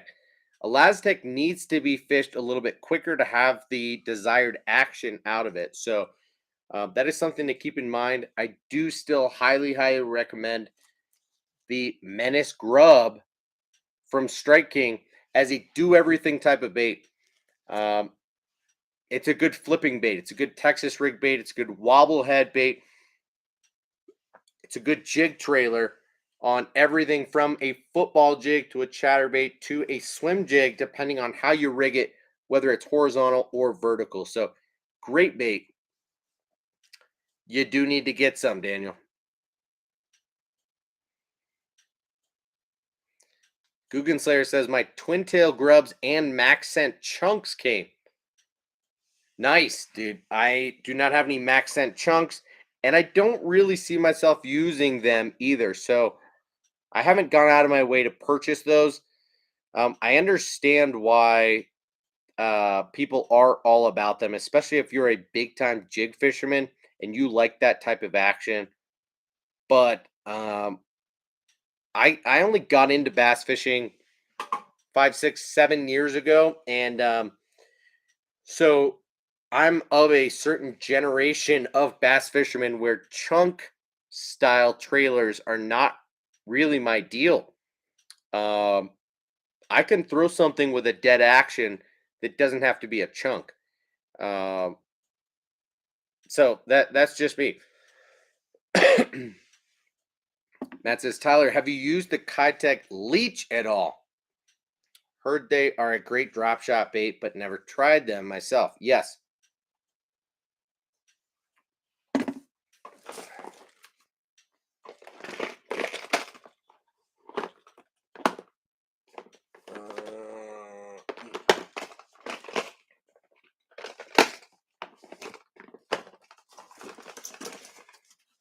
The short answer is yes.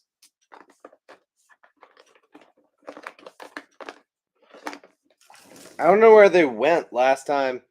Maybe I was showing you guys some of these baits drop shot wise, but they're in the same box as my swamp crawlers. The Kitech leech is a great bait, but keep in mind it is super thin.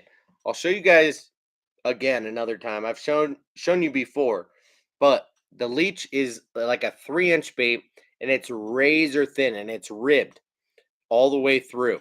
It's got a leech style profile where it's tapered from tip to tail. It's got a thicker bulbous head, and so it's made to nose hook more than anything by a long shot.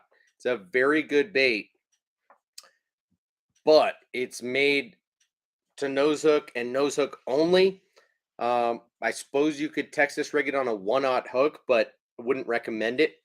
It's a drop shot bait straight up, and it is fragile. So if you're gonna be working a bait in place and twitching it, it's a great bait for that. If you have clear water, it's a great bait.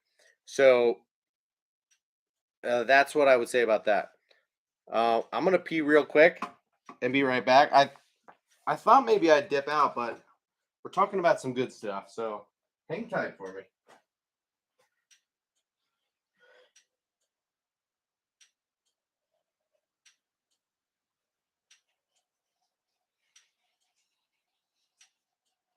You can't hear that. You can't hear it.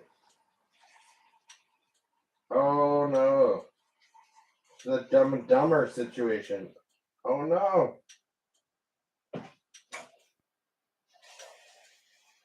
Oh my god.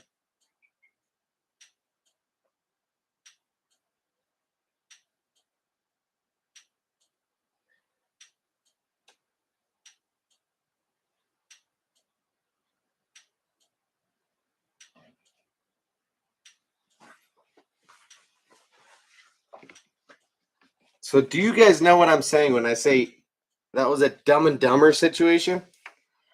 That was not good. Wow. Um Kind of hurt a little bit there. Whoa.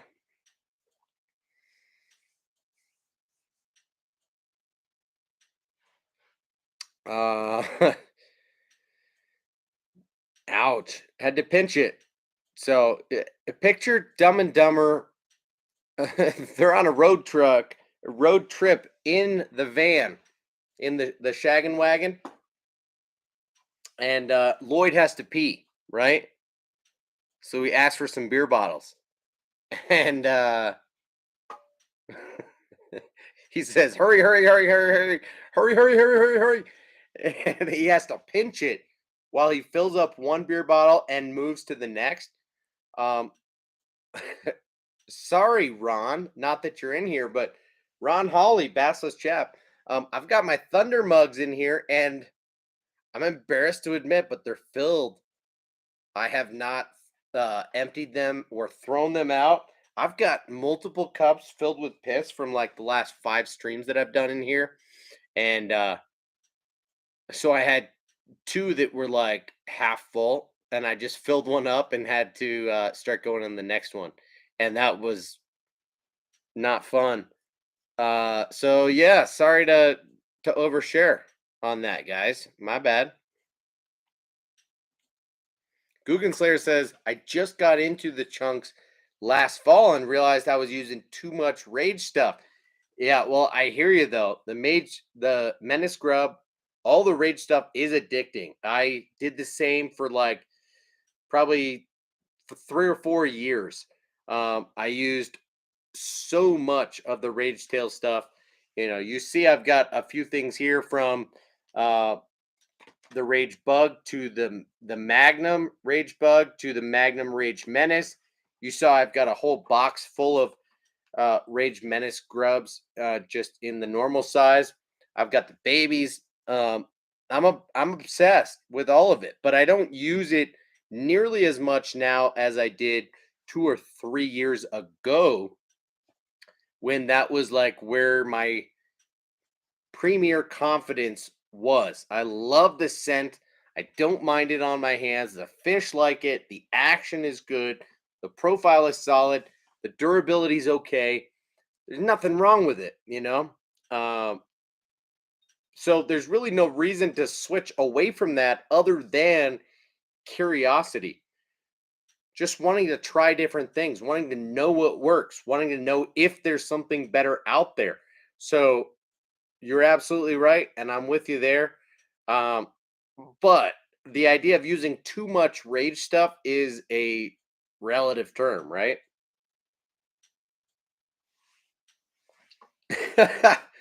Daniel says, I lost it the first time. I seen that, and the cop drinks it. Yeah, me too, man.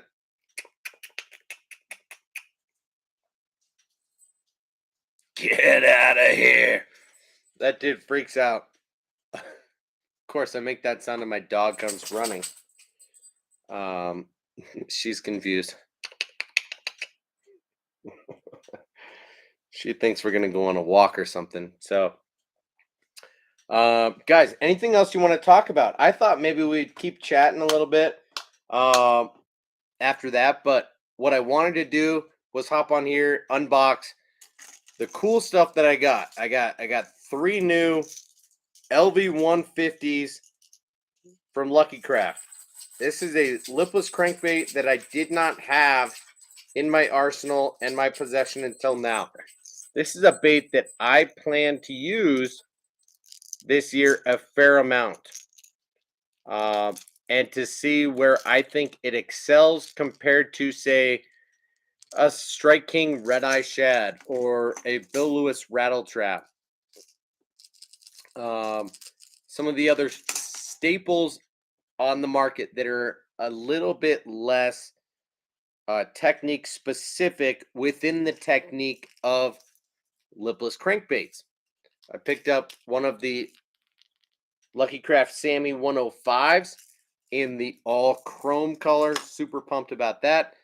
Picked up 4 packs of soft plastics, ranging from the Zoom Trickworm in the methylate color, which should be an awesome spawn fishing bait on a weightless Texas rig primarily, to a couple Yamamoto baits. The shad shaped worm, awesome little drop shot worm in a natural shad pattern. The Yamamoto Fat Ica in a dark pumpkin color. And the Kitech Salty Core Tube in the 3.5-inch size in the electric shad color. So, very excited about the pickups that I got this month and the conversation tonight. I've been on for an hour and 40 minutes, and I do have work early in the morning and need to go. So I'm probably not going to hang out for more than just another few minutes. Matt says, are your waters still iced over, or is melting off the water, or is it melting? The water is open here now. Dang, dude. No, the water's not open here now. we had a snowstorm last night. Uh, I live in Colorado, dude. I mean, even when it's warm, we still have 5 of 7 nights per week where it's freezing temperatures.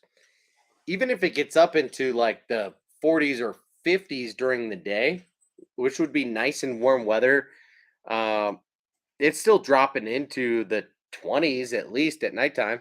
So it doesn't get warm until springtime. And so really like late March would be an early, mid March would be early for me. Mid May would be late for me, or mid April would be late for me. So what I'm expecting is like late March. That's kind of what I always expect. Sometimes it's a little bit earlier, sometimes it's a couple weeks later.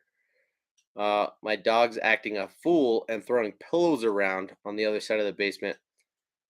Uh, what the hell? Daniel says, "What do you think of the Rapala Big Shad color?" I think it's badass. Honestly, it's a really cool color pattern,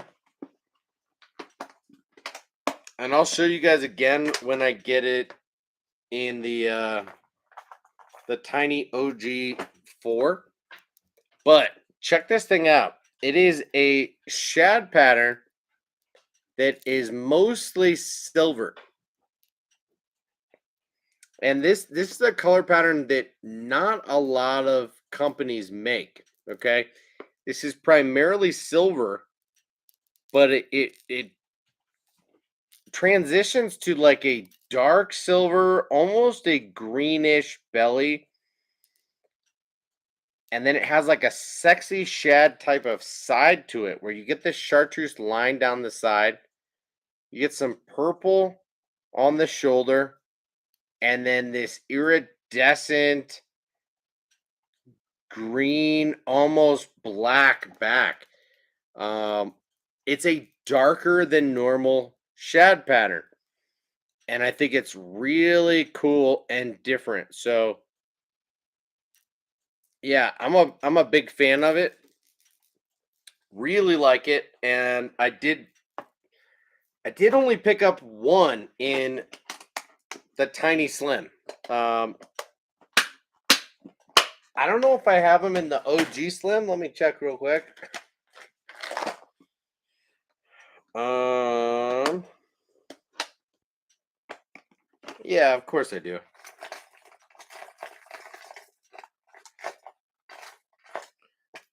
I don't know what I was thinking, but let's see the consistency from bait to bait. Silver. Oh, that's a lot more black.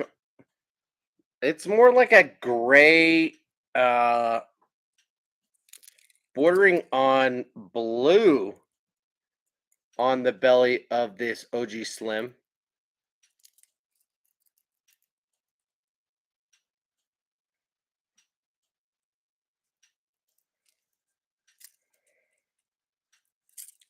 And then you see that chartreuse line down the side, pretty yellowy. And then it goes to that purple and iridescent gorgeousness on the back from the shoulders. So, yeah, like a charcoal silver shad pattern. Love it.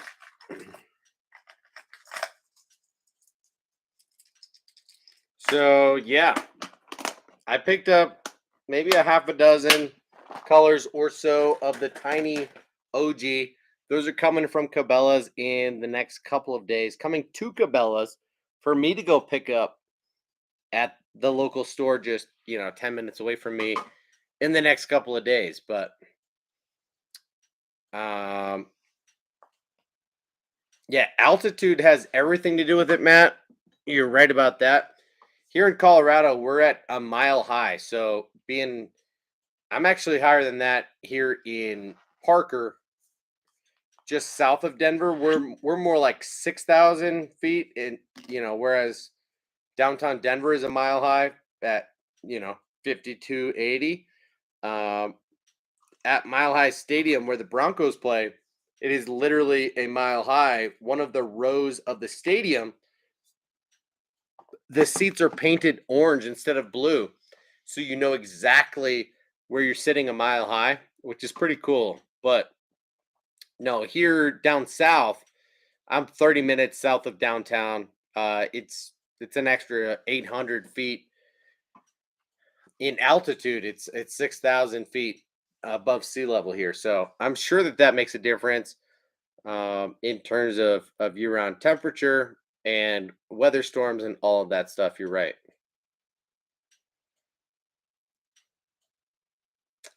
Grayson Philemon, what's up, dude? Uh, yeah, you showed up a little bit late, but no big deal. Bruce Nichols, you too. Showed up a little bit late, but no big deal. Cheers to you guys. This is my third half pour of the Stellum single barrel rye. This bottle was not opened before tonight, so you can see that I've had a little bit to drink tonight. Nothing crazy, but also nothing not crazy. I've had I would say a small to medium amount to drink, maybe a quarter of a bottle.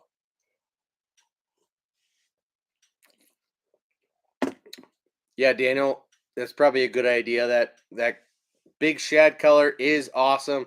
If you can find it in stock in both the DT4 or DT6 and the OG in the Slim 6 or the Tiny OG, I would recommend picking them up for sure.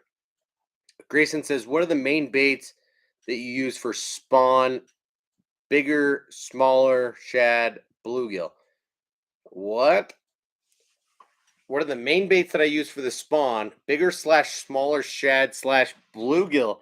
That's a very broad question, and I'm not exactly sure what you're asking. Um, I tend to use bluegill baits more than shad baits around the spawn, but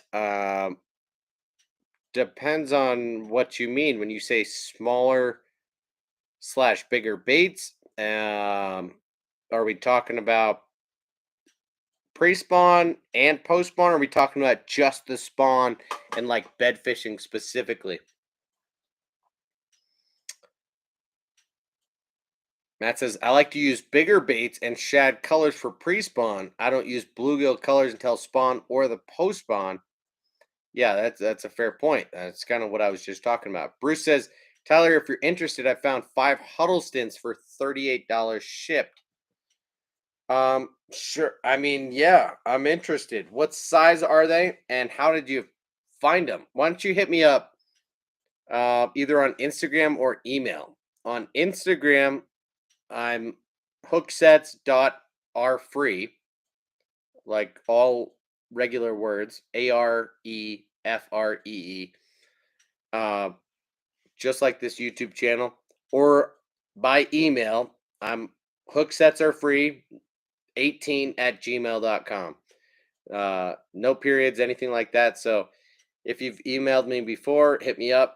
Let me know where that deal is, and I very well might snag it if it's available. So, yeah, could be interesting. And if it's a good enough deal, then I'll probably send you one too, Bruce. Uh, cool, guys. So, Grayson, what were you talking about? Just the spawn, bigger or smaller baits? Well, that varies significantly. If it's just the spawn, I think what you ought to focus on is slower moving baits.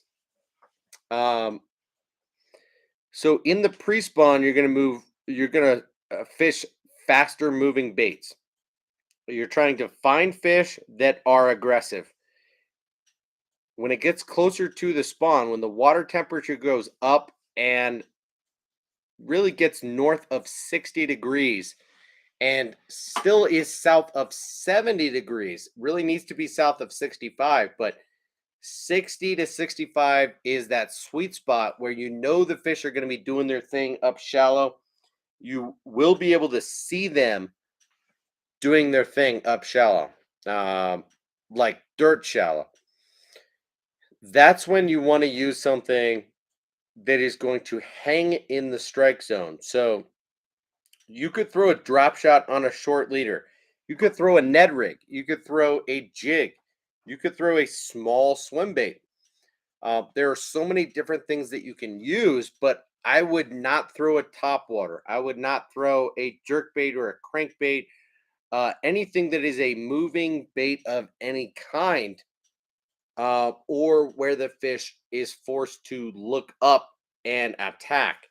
Uh, Really, you want to get something in the bed that is going to allow you to find that key area of the bed that is going to mess with those fish.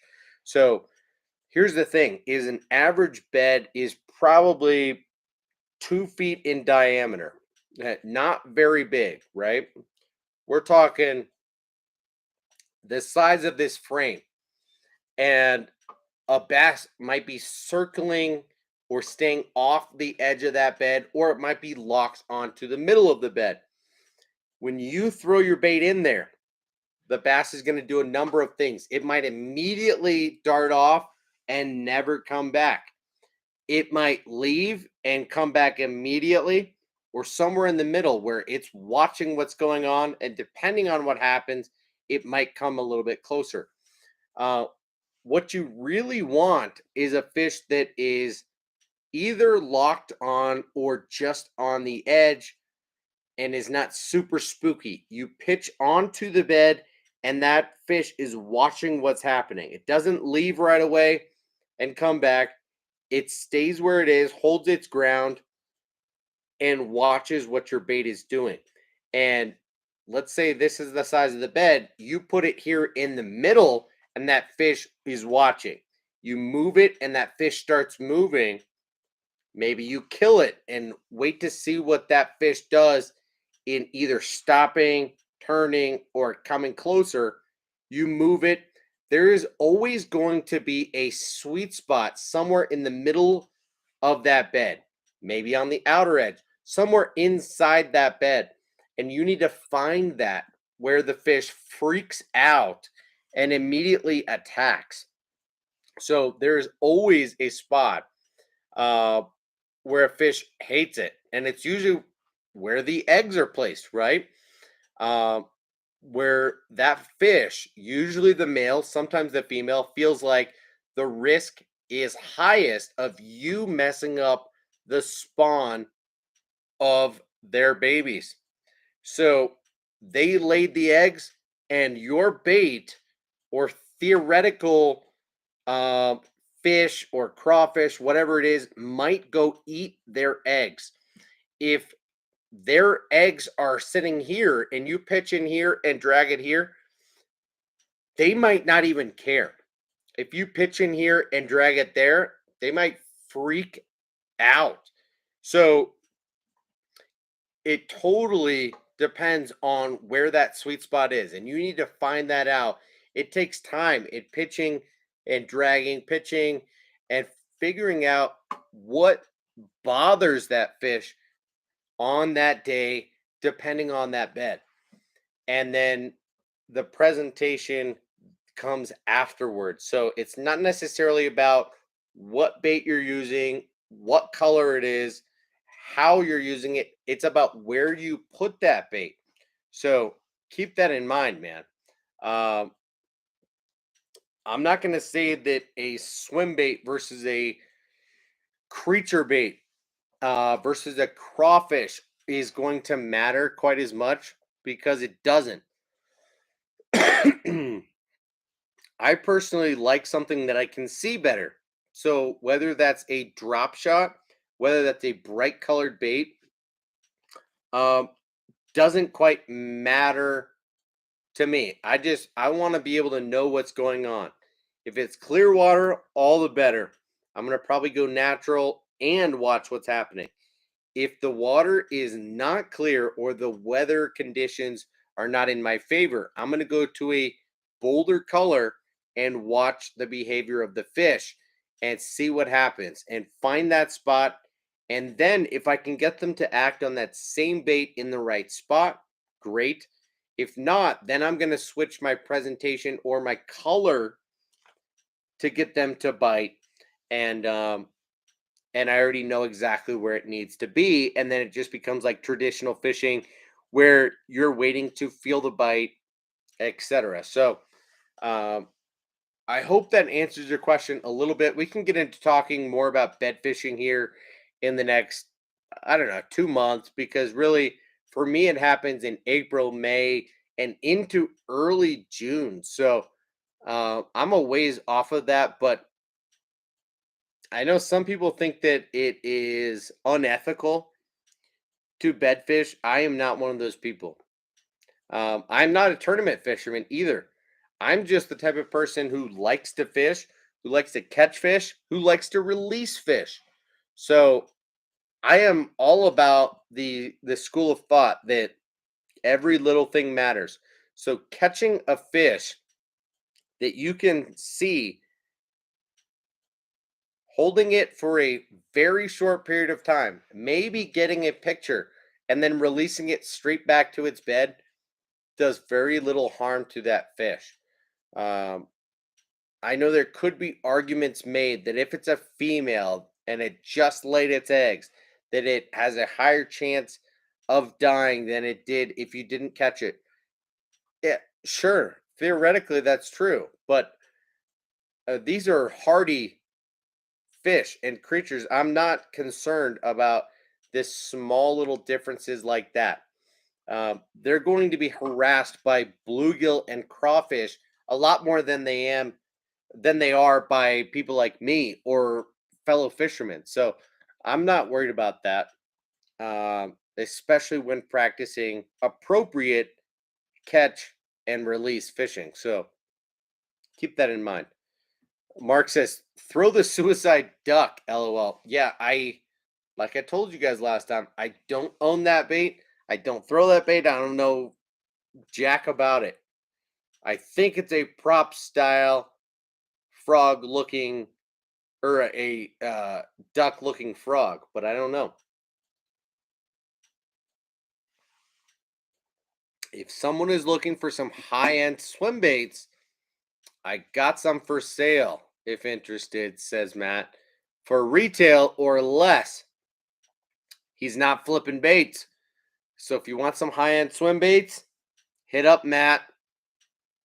Matt is known as Matthew Acevedo, also known as South Jersey Fisherman 028. So if you're into the swim bait game, hit up Matt, or let me know that you're interested and I'll give you his contact. But yeah, who knows? Maybe Matt is at that point where he's collected too many swim baits, is looking to consolidate a little bit. That is definitely a part of the game when you get to that point of fishing a lot of swim baits. Matt says, Bruce says 2 days ago, I fed the same tree a Ned rig and a 110 millimeter jerkbait. That's brutal. Definitely happens. Sorry to hear that. Yeah, I guess you got to learn your lesson on the fact that the tree is there. Get something like a back gliding bait and get in that tree knowing that you're not going to get hung up. Um, I guess it's not a problem that you threw a Ned rig in there. Maybe you throw a weedless Ned next time and hope that you don't get hung up. But if you got the Ned rig hung first and then the 110 millimeter jerk bait, that's kind of on you for getting the jerk bait hung. You better learn your lesson pretty soon and not continue to lose baits in that tree, dude.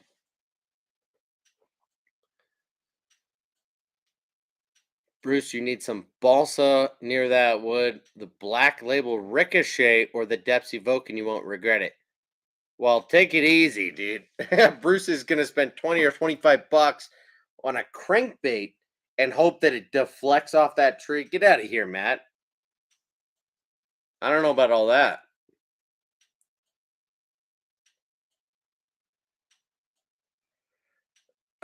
Matt says, way too many, man. I probably won't even be able to fish all the ones that I have right now. Probably take 2 years easy, but I also got them for making some YouTube content. Well, good for you, man. You know, now that you've got a YouTube channel, you might as well make the content, right? It's like Theoretically, I should be making content on all of this stuff just right in front of me, right? I've got a couple of Bandit 100s. I've got the Jackal Rerange 130 MR. I've got the 13 Fishing Loco Special. I've got like, I don't know, 30 different baits here that I could and should review and give a little bit of information on, show up close and personal color patterns, and explain why they're unique, why people like them. But why haven't I done that? I don't know. There's really no reason. Do I have enough gear to fish for probably 5 years and not even run through all this stuff? Yeah, but you get what you get. Bruce says local spots turn out no bass, only cats and bluegill. That's hilarious. Daniel says, get heavier line, Bruce. Catch that 3 pounder and land it. Yeah. Throw on some 80 or 100 pound braid and drag that tree in, man. That's funny. Bruce says 20 pound braid on the Ned setup and 12 pound mono on the jerkbait setup. Yeah, that's somewhat appropriate, if not heavy, for what you're doing. But so no surprise that you're breaking off, but you shouldn't be using heavier line just because Daniel's joking around saying you should drag that tree in and say fuck that tree because you've lost multiple baits to it. Now, I mean on the Ned rig, you should be throwing 8 or 10 pound braid um to 6 pound fluorocarbon. And on the jerkbait setup, you should be throwing 10 or 12 pound fluoro. I mean, mono's your preference, but 10 or 12 pound main line. So you're throwing close to what is standard. I've thrown 20 pound braid on a lot of my spinning setups until now, but now I'm going to downsize with a lot of my main line on my spinning setup. So um, yeah, I mean, it's not like you're doing anything wrong or should be dragging in a tree. Um, Daniel's just joking around. So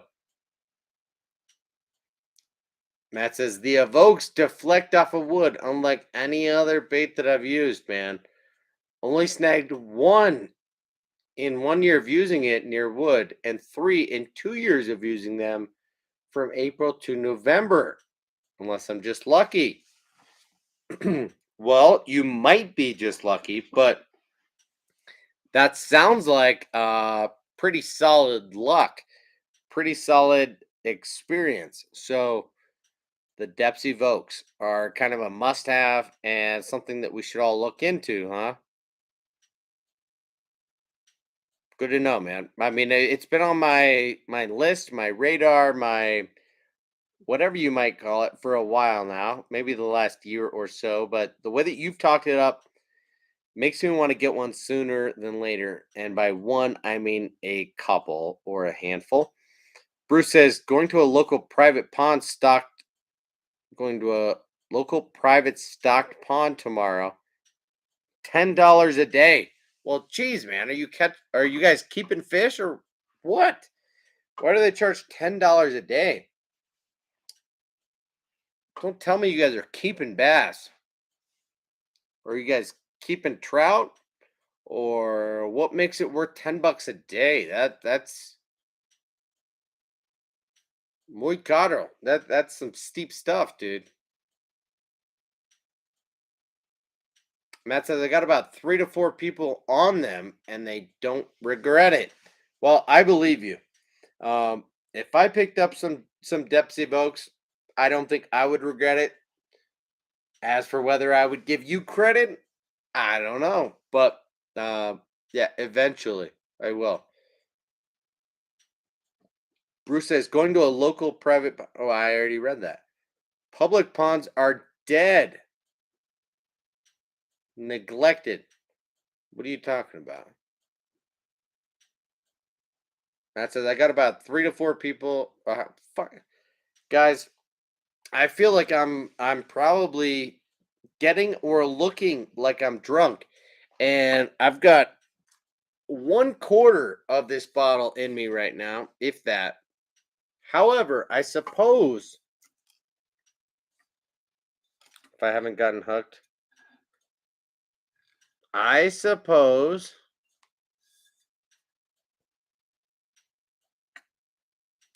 Focus.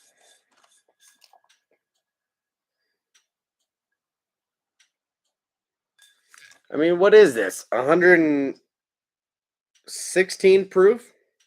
That's not that crazy. I mean, it's 58% alcohol, so 116 is spicy, but I'm not that hammered.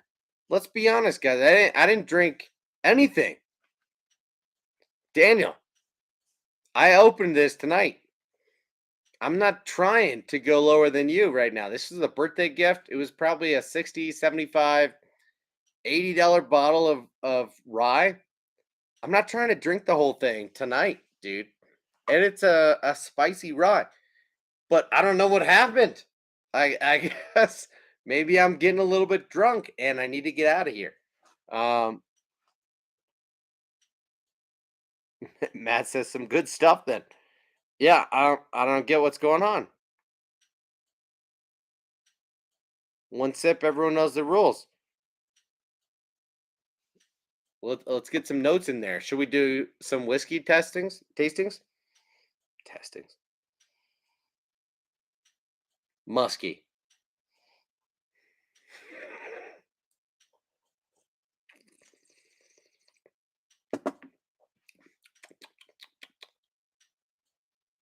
I don't know how to taste a rye, but that is that is harsh. Mm,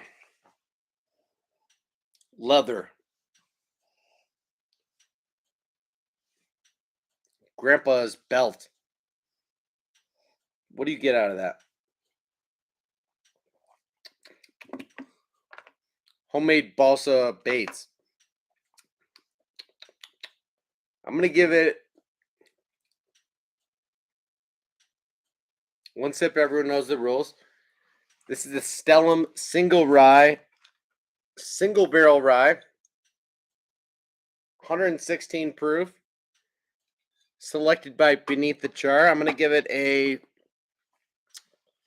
7.2. I would say it's decent. I would not go hunting for it. I'm not a rye guy. That's just me personally, right? If I'm judging a bourbon, I'm going to be quite a bit more judgmental. If I'm judging a whiskey, I'm going to be middle of the road. Straight, if it's a rye or a single barrel rye, it's harder for me to find that spot. Did I say 7.2 or 7.6? That's a review. I'm drunk.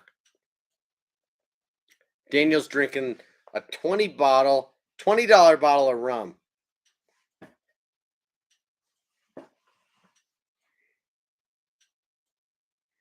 Bruce would have to drive 45 minutes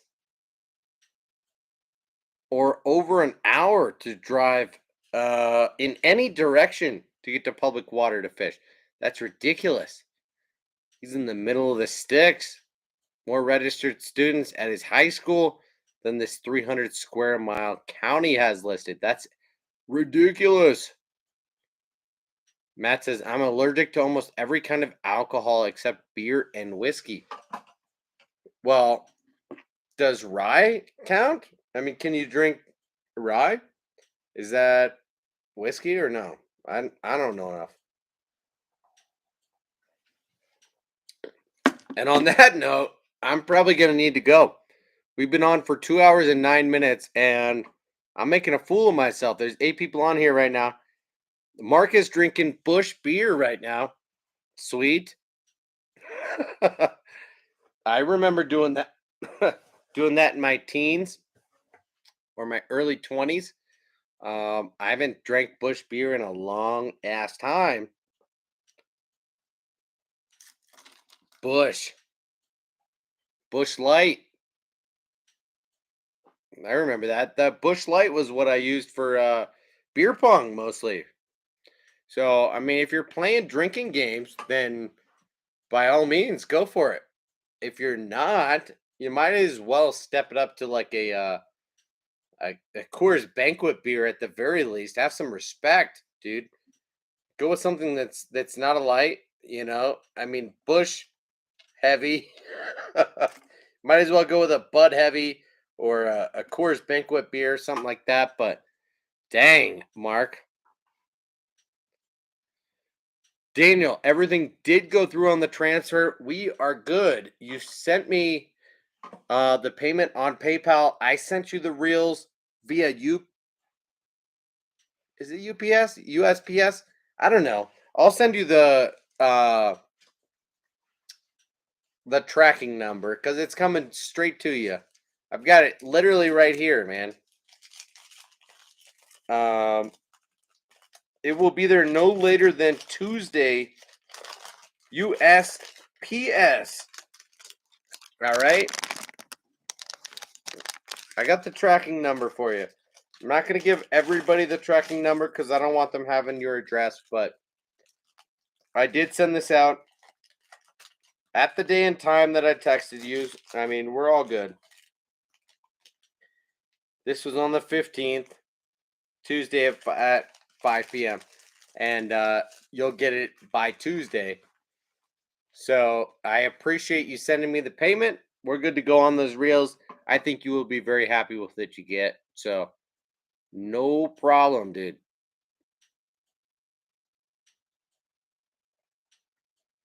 Mark, you like Bush beer. What? Okay. I mean, I won't judge. I It's hard for me to not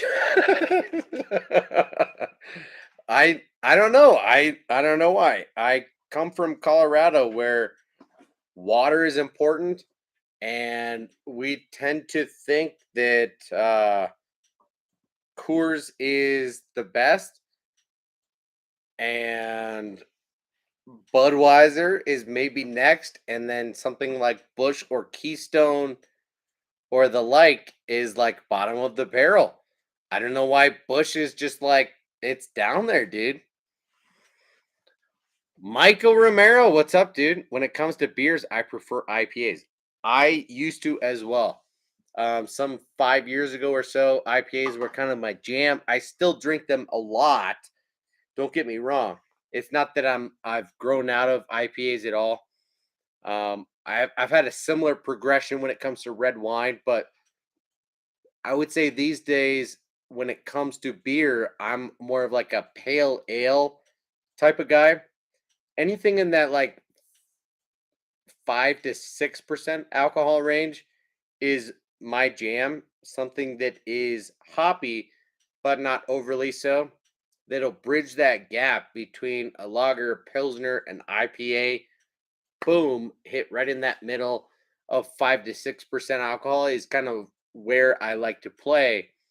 Whereas I used to go straight to IPA anywhere in the 6 to 7%, or even a double IPA in the 8 to 9%. I would quickly go to, and now I just don't really play that game quite as much anymore. So I hear you, man. Matt says Corona all day. LOL. No, definitely not. Maybe pre-coronavirus, but not anymore, dude. Bruce says, Tyler, what are your first impressions of that Aired X? I've been looking at those, but just found Dobbins Colts on sale for $59.99. I wish I could tell you, other than just holding it in my hand, seeing the spiral wraps on it, the way that it's crisscrossed, and the way that it feels in hand, weight wise. I'm impressed with it. I think it's a good rod, but I have not fished it or caught a fish on it. So that is a tough question for me to answer, man. I really don't know, Bruce. And I don't want to give you a yay or nay on it, but for 49.99, I think full retail for that Aired X, Um, I can tell you straight out of the gate, compared to anything that I've gotten that's not online, anything like the oh, what is it? Um,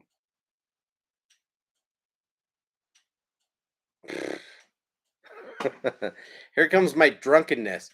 Um, the stuff they sell at Walmart, any $50 rod that I have owned does not hold up to the Daiwa AirDex, even close. So if you found the Dobbins Colt for 59.99, I mean, I would put that in the same class, but I don't know about that. I don't know about better. I think the AirDex is probably pretty good. Mark says Coors gives me a headache. What? Dude, you're wrong about that. Daniel says a beer that you should try that is unlike any other is the Dragon's Milk White. That sounds disgusting. I don't know what you're talking about. Ugh. Bruce says I was into 151 or mezcal when I drank. Sounds way too intense. Yeah, I don't play those games. Michael says, "Cheers, Tyler. Going to have to watch the replay. No problem. I'm out of here in a minute anyway, dude. It's 11:30 my time. I gotta go. I have work in the morning. I have to pass my kids off to my mother-in-law. I was gonna say my grandma, but it's their grandma. Um, yeah, Daniel. I think the Airdax would pair well with the Roxani. I have it paired up with the Shimano Corrado K right now, and colors and feel, it's awesome right now. So I will I'll talk to you about that later. But guys, thank you so much for hanging out. It's been 2 hours and 17 minutes. We've been chilling for a while. Appreciate you guys hanging out, watching the unboxing, and just talking fishing. It's always fun as usual. If you haven't already, hit the thumbs up button for me, and have a great rest of your night. Have a good weekend. I'll see you in the next one. Cheers.